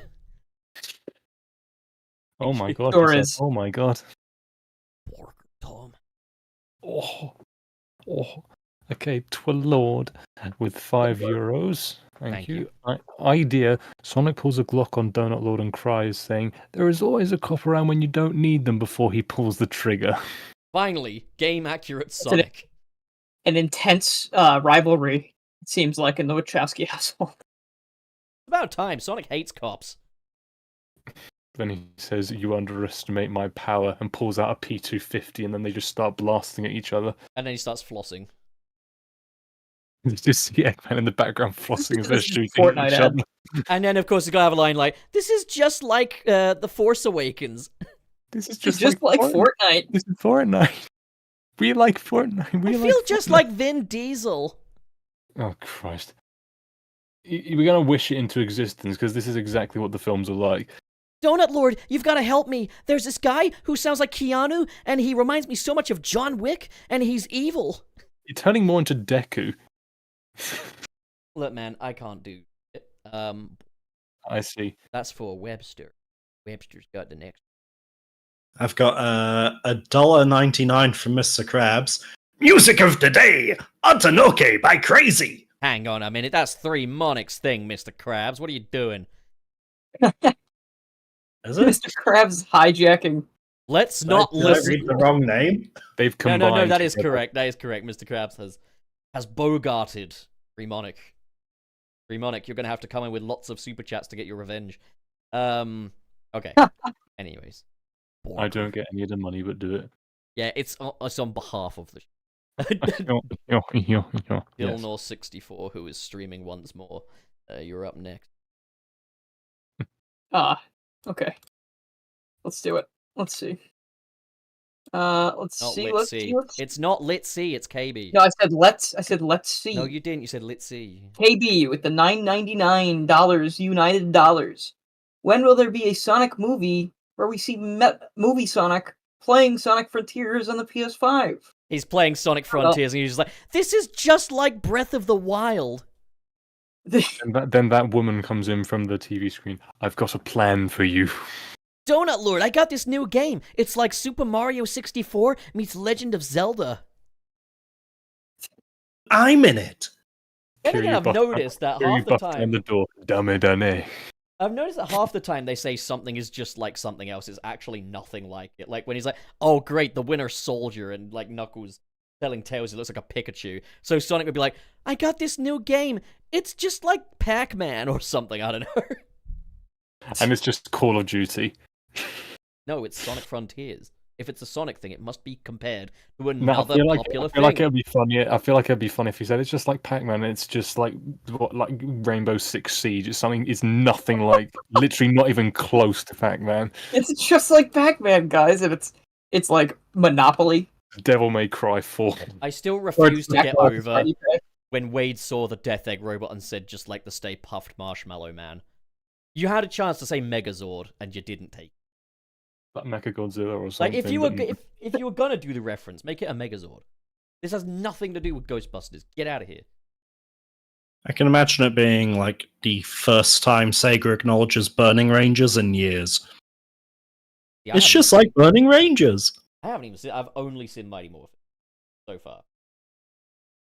Oh no, Burning Rangers is a Sega. Yeah, no, Saturn Burning game. Rangers is a Sega thing. Oh, so it's not Power. I think that's probably why, because Burning Rangers is such a not known thing at all that hardly anyone knows about Burning Rangers. Is it related to Power Rangers at all? No. No. So they are not the Power Rangers, but they've been set on fire. Also, They had a stage in All Stars Racing Transformed. They killer music as well. So Lord Zed has not pulled a flamethrower out on the Power Rangers. It would seem Okay. not. All right. Well, anyways, apparently in the comics he got Ranger powers at some point. ooh, read those comments. Man. Lord Zed is like the best villain ever, except for Goldar. Anyways, I think it's me, isn't it? Is it me? It's me. Yeah, because Dilnor had Yeah, baby. Seaman, thank you for the $7.99 dues. I cannot believe that the Tails 2 pink-haired lady gets to appear in the movies before the other pink-haired lady. Money! No, you're absolutely fucking dead on those, Seaman. Jesus Christ. She is Amy. That is Amy Rose. Did we? Amy- I skip knew that? it. Amy Robotnik. What if Did we- purple-haired lady is Kristen Ritter? But she That would has, be interesting, but but she has black no. hair in this movie. Oh no. Right, Tom, what were you trying to say, idiot? I'll just say, did we read Twilights out earlier? Like the one before Good Demons? Lord. No, we didn't, did we? I didn't think so. I've no, done we didn't. Goofy Goobered. Well, Tom, You can read out Twilords. Okay, another €5 from Twilord. Dylan, what is your dream familiar? It will help me pitch you something. Goblin, TV-headed robot, oyster, cyborg lizard, dino bird, dog, anything. Your dream Yeah. familiar. My dream familiar, like Your ideal little crowd to surround yourself with. my little buddy, like a funny little frog guy that tells good jokes, a little wisecracking frog guy, I guess. Little That's magical me. That's wisecracking literally frog me. man. That's literally me. He's very funny. So you want to be in the world of Wind in the Willows? You're a wizard? Okay. Yes. I want the frog to also play like an instrument, ideally. Wind in the Willows. This is Wind in the The Willows. banjo. But he's my little buddy, so he like supports me and is always by my side. You are not beating the little baby man allegations. What? What? What? He's my little What? frog buddy. That's a very sincere what? What?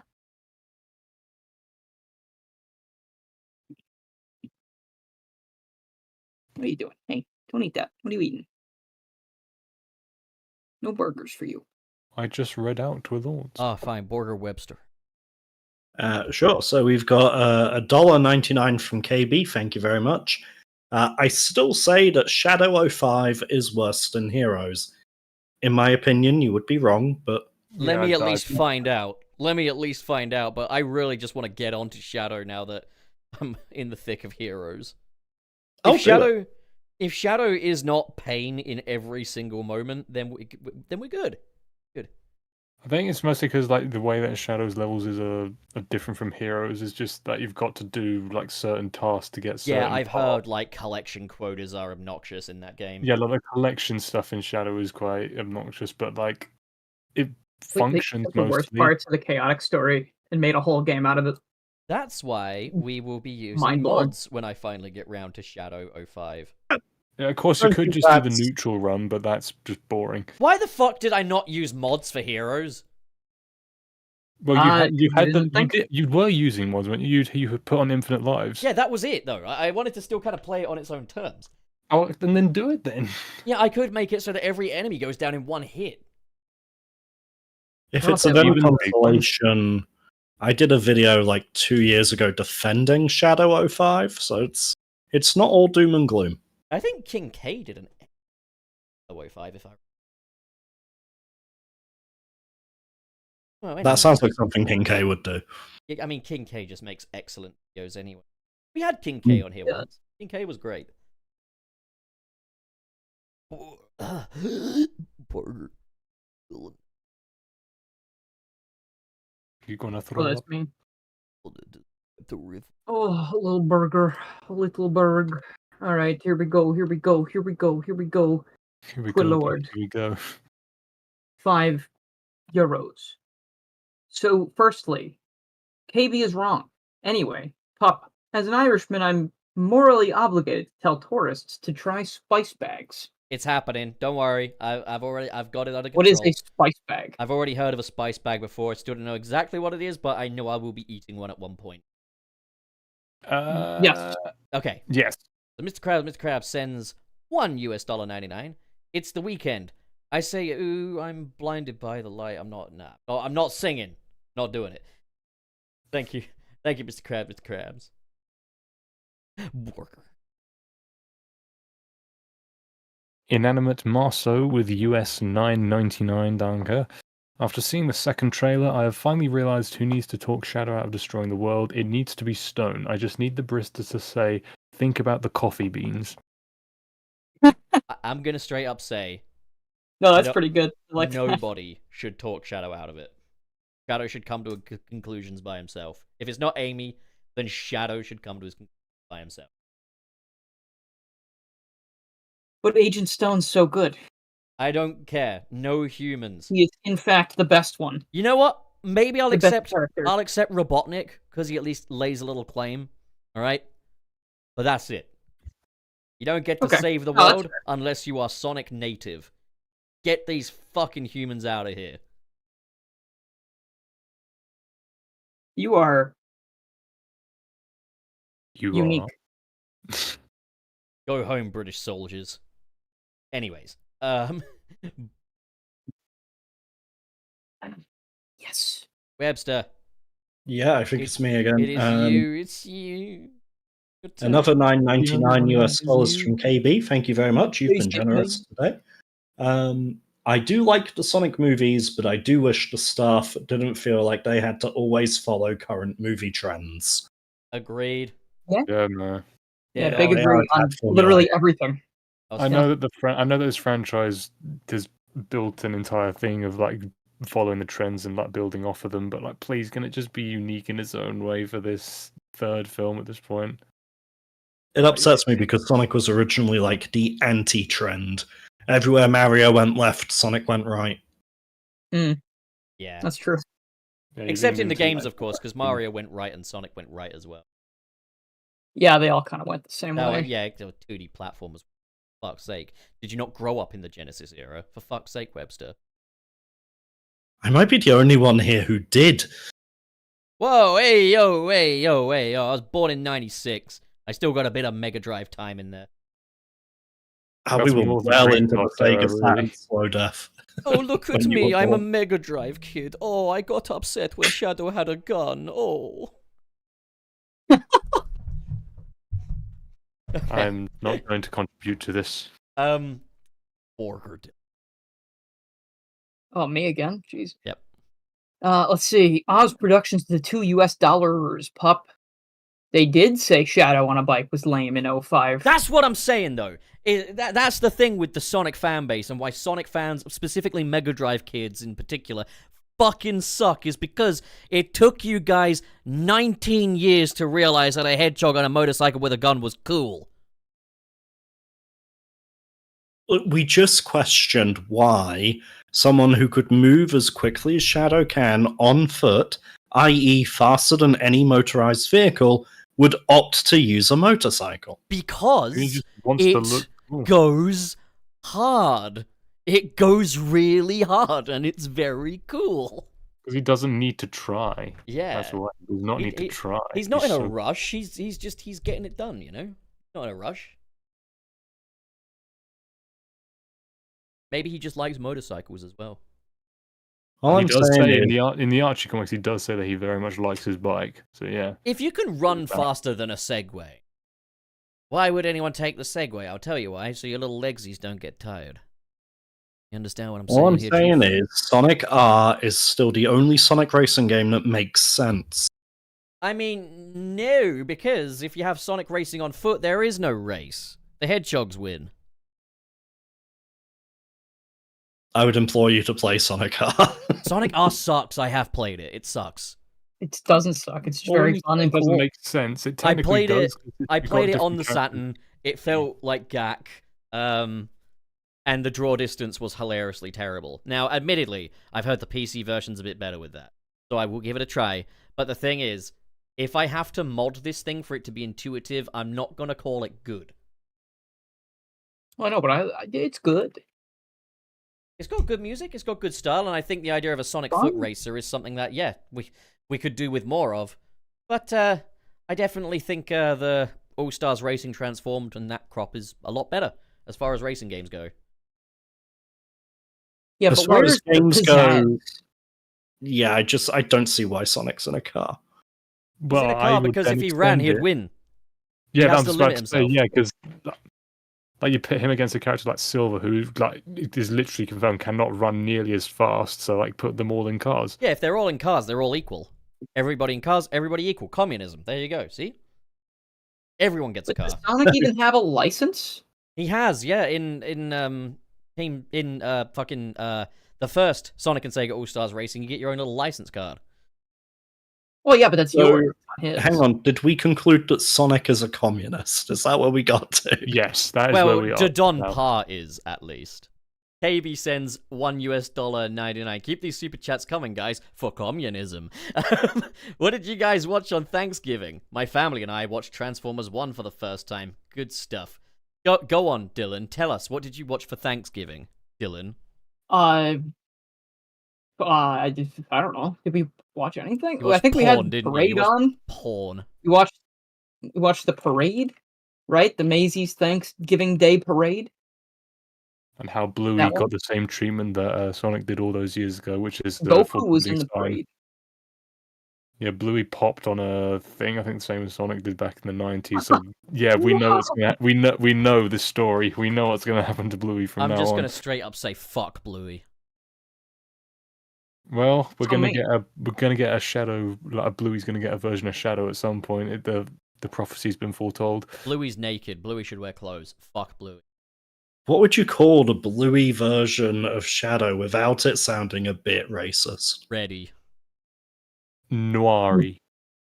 Noiry. Well, no, because what's the Call him opposite doggy. of blue? Red. So, like, ready. Well, orange actually on the opposite end of the color wheel. No, shut up, Tom. Shut up. Just shut the fuck up, okay? I know Shut more up. than you do on this. You know nothing of Javert. I know more. No, red is the opposite color than Orange. blue on the color wheel, you dick. Orange is the opposite. Orange is the opposite. No, because orange That's isn't a why I primary use color, orange and whereas blue. blue is. Orange is not a primary color. Yeah, but Pop, What? orange, What you are you- glad what I about didn't say what banana? about- Shut. Just shut up, okay? A color wheel would mainly consist Oh! of 6 colors. Oh, looky Lou. Looky fucking Lou. Here's a color wheel I found. Alright? I'm putting it in the back rooms. Here it is. Is it What just gonna have is 3 opposite to colors? what is opposite Why to are you blues? yelling at us? Why are you Look, doing this? blue violets is opposite to Blue oranges. violets. But blues is opposite to reds, you dick. Now apologize. Yeah, no. Why won't you apologize? Because that's a load of dog shit. How is that? That's literally the color wheel. It's not the To be fair color to him, he has provided supporting evidence. Stop. of many examples. That is the color wheel from the color embassy. Frank agrees. Fake color wheel. Fake color. It is a fake I color am wheel. wait, hang on. I'm finding other The color artists wheels are here. replacing the color wheel. No, It's there is fake artists. there is contradictory information here. Right, so on the primary color wheel, yes, blue would be the opposite of red. However, on the secondary color wheel, well, you see, green would be What are the you opposite fucking of talking about? red. That's why Nick wanted to be my What? enemy. Is because he said red is the enemy of green. Hang on, what color wheel are you looking at where red is opposite green? But red and green is Christmas. Oh, wait, hang They on. love each Yeah, other. yeah, actually, hang on. Is Yes, it anything would be. correct Yes. to you, Tom? Or are you just the Yes, arbiter? it would be correct. Well, Yes, well, it would be correct. well, It would be correct. there I'm just you go. realizing it would See? be correct. Well, that's Yes, excellent. it would be correct. That's excellent. In Tom fucking that up, I'm now able to narrowly avoid my own failure. No, I just said yes, it actually No, would be. no, I just realized no, it would be. no, Red is opposite no. green. Tom, Yeah, 'cause in this color wheel, blue is opposite orange and yellow is opposite Right. purple. So lots of quiet in very large amounts, please. No, you're wrong in most of this. Fuck you. he's so pissed. I hate To answer the you. question, You're horrible. To answer the Nothing question happened. KB actually asked, we don't have Thanksgiving in the UK, but me and the wife did sit down and watch the finale for RuPaul's Drag Race UK. It was good. You mean Ruben Paul's Dragon Race? I could go for a Reuben right now. What's a Ruben? The sandwich. You mean Paul Rubens in the pornographic theater jacking off? No, just a Reuben sandwich, please. I love how that's become an ongoing thread throughout the episode. But what did I watch? Yes, because yesterday Sucks. my friends and I we had TV night, so we watched Power Rangers, we watched the Knuckles TV series episode 3, and we watched What? Sonic X. Why'd you do that? Okay, Why did so you do that? so basically, I am rewatching all of the Sonic movie installments for the sake of doing a retrospective. That and me and Dom wanted to watch Sonic movie 1 and 2 ahead of the release of 3, and because we're giving Sam a crash course on all things Sonic before Sonic 3 comes out, he's watching the Knuckles TV series with us. However, the big stipulation now is that I am watching the Knuckles series after eating the forbidden lettuce. Ah, So I'm watching these while I am horfed, I guess. And I gotta say, episode 1 absolutely fucks. Episode 1 fucks hard. Episode 2, bit wobbly, but it's pretty good. Episode 3, I like Knuckles and Wendy, but that's it. That's all I got. I'm excited to see how things go. Because one thing I did take away from this is every episode has at least one interesting directorial decision that I kind of appreciate. But This sounds like you found things to like in the Knuckles TV show. yes, I found things to like, and certainly things to How did you do appreciate. that? But I still don't think it's good. In fact, I think episode 5 and 6 are probably the point where I really kind of just checked out. I also really still hate Wade and Wanda. And I had a realization as well, is that Wade's dialogue, if you gave all of it to Hal from Malcolm in the Middle, it would actually work. Like, Bryan Cranston could make that dialogue work. I did realize that, no offense to Adam Pally, but he's kind of an issue with this show for me. It's because every line of dialogue is said like he's reading it so ironically. There's no conviction in anything he says at all. Oh, Knuckles, this is such a bad situation. He doesn't talk like a person, he talks like a child. Children are not people to me. If you gave that to Bryan, Alright. if you gave it to Bryan Cranston, he'd be able to give a little sense of gravitas to the Goofy, you know, like, because you look at Malcolm in the Middle and Hal, like, sometimes he squeals like a little pig, he's like, whoo, whoo, and you know, like, he can be quite twitchy, he can be quite erratic, in the same way that Wade can be, except there's a layer to Hal's performance that feels like this is a genuine guy that could actually exist, and that this kind of puny layer to him is just one layer. That's the problem with Wade. He's not layered. He's just a kid. He's childlike the whole time, and that's all he is. So, Hal from Malcolm in the Middle is a masterclass on how to get this kind of character right. Wade is a masterclass on how to get this character wrong. I think the show sucks absolute donkey dick, but I do appreciate that there are probably some very skilled, very creative people that worked within the confines of this absolute shit maze. You've heard of corn mazes as a shit maze, and that's what they're wading through. Wading. Get it? Wait. Wade, I get it. Yeah. To be fair, Bryan Cranston's Hal could turn on a dime from, no, boys, you don't need part-time jobs, you need to focus on your education, but you do need to learn the value of a hard-earned dollar, so maybe you should get part-time jobs, when he realizes Lois disagrees. So here's what I'm going to say, is that what they should have done is had Knuckles team up with Hal from Malcolm in the Middle, and then the Shabbat dinner episode, rather than all that Shabbat stuff, he goes to the Wilkersons and he meets Lois, and this is like post-divorce Hal and Lois, and there's the boys. Why are you assuming they're divorced? Because I just think Hal, you know, I can see him in a happier situation. Look, he needs to be at Lois's throat in order to have the Wade and Wanda kind of rivalry dynamic, I guess. Like, Hal supports Lois throughout the whole thing. Actually, no, maybe it'd be nicer to have a supportive dynamic rather than a rival dynamic. So you're right, no, fuck it. Episode 3 is a backdoor Malcolm in the Middle reunion with Knuckles in it, and the rest of it is Hal and Knuckles. It would freaking work, dude. It would be so cool. Malcolm in the Middle, but with Knuckles in it. It would be fucking awesome. You could put Bryan Cranston in anything, and I think I'd go see it, to be honest. I agree completely. But yeah. Anyway, I really gotta go eat. I'm like starving. Like, can I go eat? Is that okay? You need now? I'm so hungry, dude. I'm like suffering. Go eat some chicken. All right, Yeah. I'm gonna head out. Are you leaving for good tonight? Yeah, I gotta go eat. Well, then I'm promote starved. yourself real quick. Promote yourself. Okay. Hi. Putting up a video next week about something or other. Just make sure you click that bell. You get all of them. You know miss you, that whole Dylan. thing. I'll miss you. Thank you guys. You're my friend, Yeah. Dylan. miss you too. You're my I friend. like. Yep. Yeah. See you guys soon. Hope you have a good one.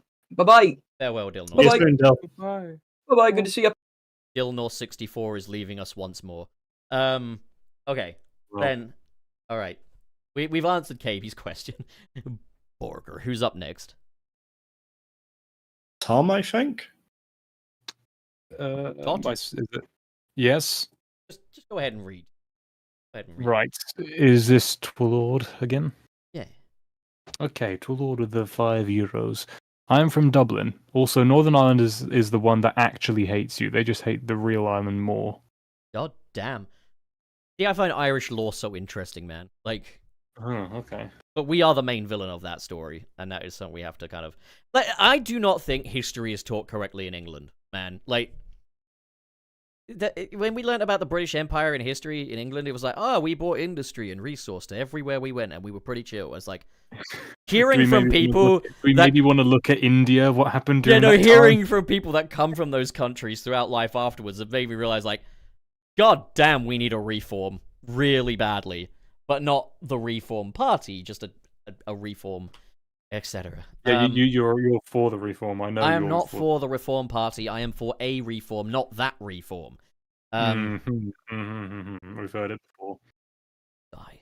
All right. Anyways, You first. pork.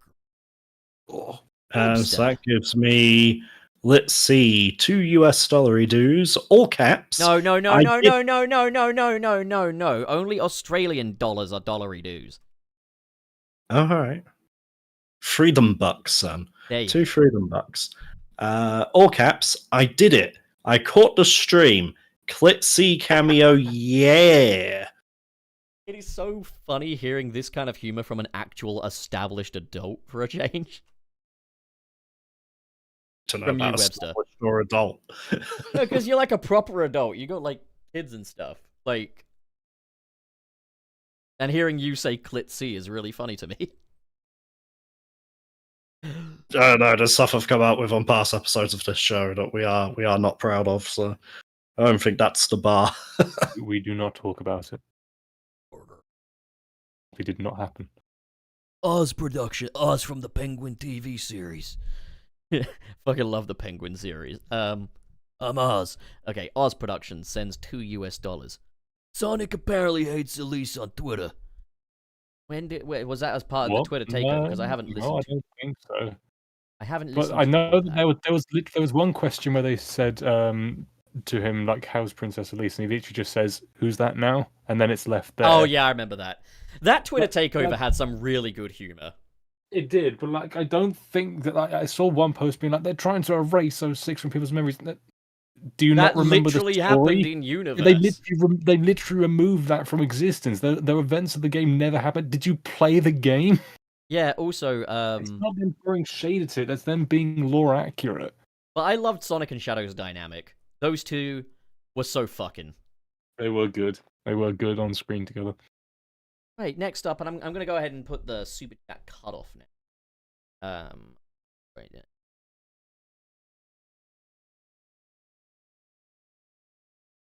Oh, and then inevitably we get 2 more after that. All right. So from Mr. Krabs, sends $1.99. Thank you very much. Peter, Knuckles the Echidna is here. They could have done a Family Guy crossover with Knuckles. I would have preferred that than the Knuckles TV show. I'm not Just gonna anything lie. but the Wades, to be honest, man. Like, but seriously, give Wade's dialogue to Bryan Cranston, and he could absolutely work it. He could make that work.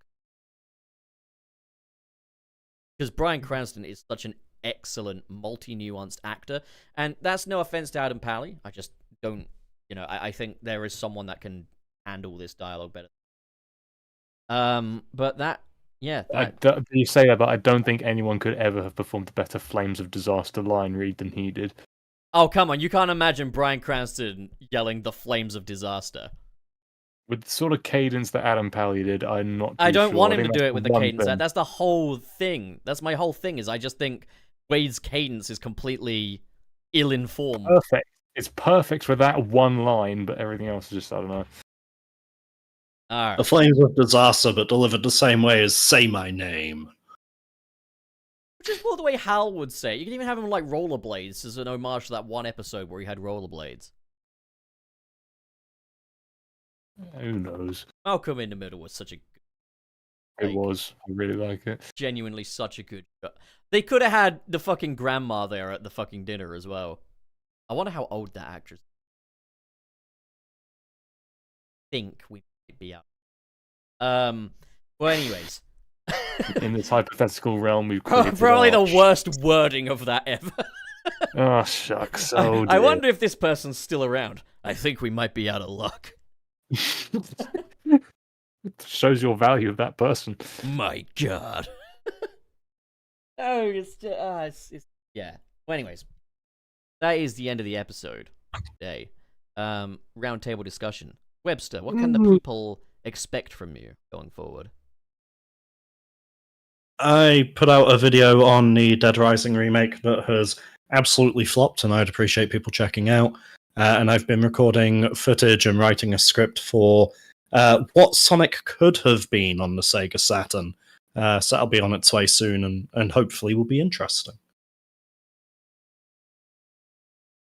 Oh dear. That is not an option. That is a threat. We are getting your channel up. Right. The big red button is right What above did you it. say was the name of the video?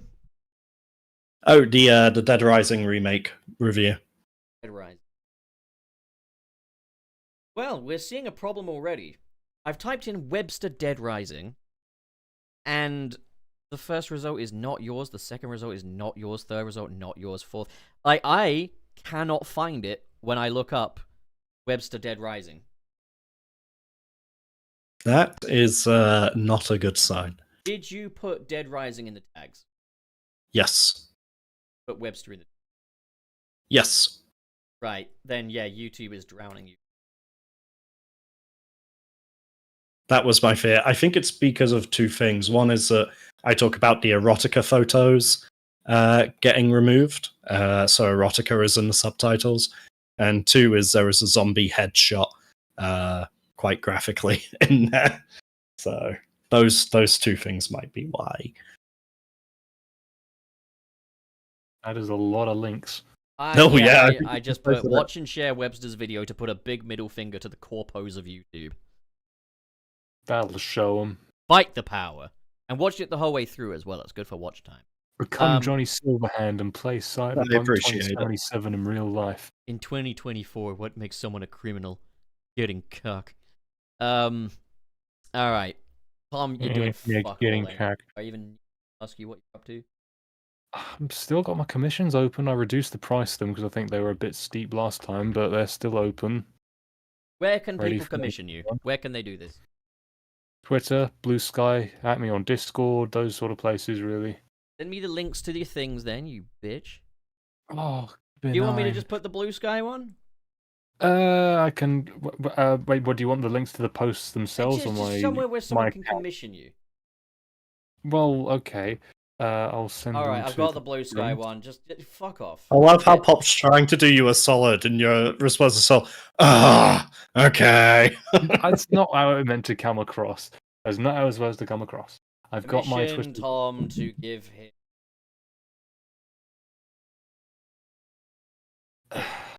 I mean, yeah. Rhymes. There, you happy?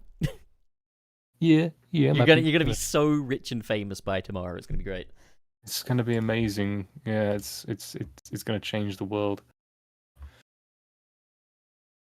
Well, no one will see it coming. But yeah, I did reduce the prices. I think £20 for a sketch is like, okay, it's a bit much.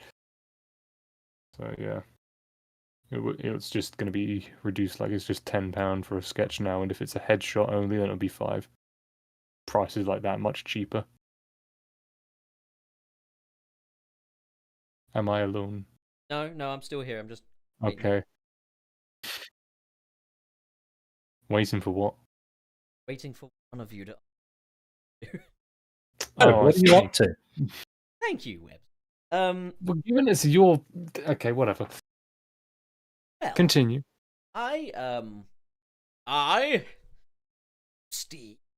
I am currently working on Sonic 1 movie retrospective. A little bit before it's out, but it'll happen. I'm also working on.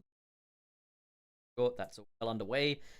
We've got a new character reveal over on my Patreon page, which you can check out. And yeah, so that is. I mean, you guys have both seen this character, haven't you? Yes.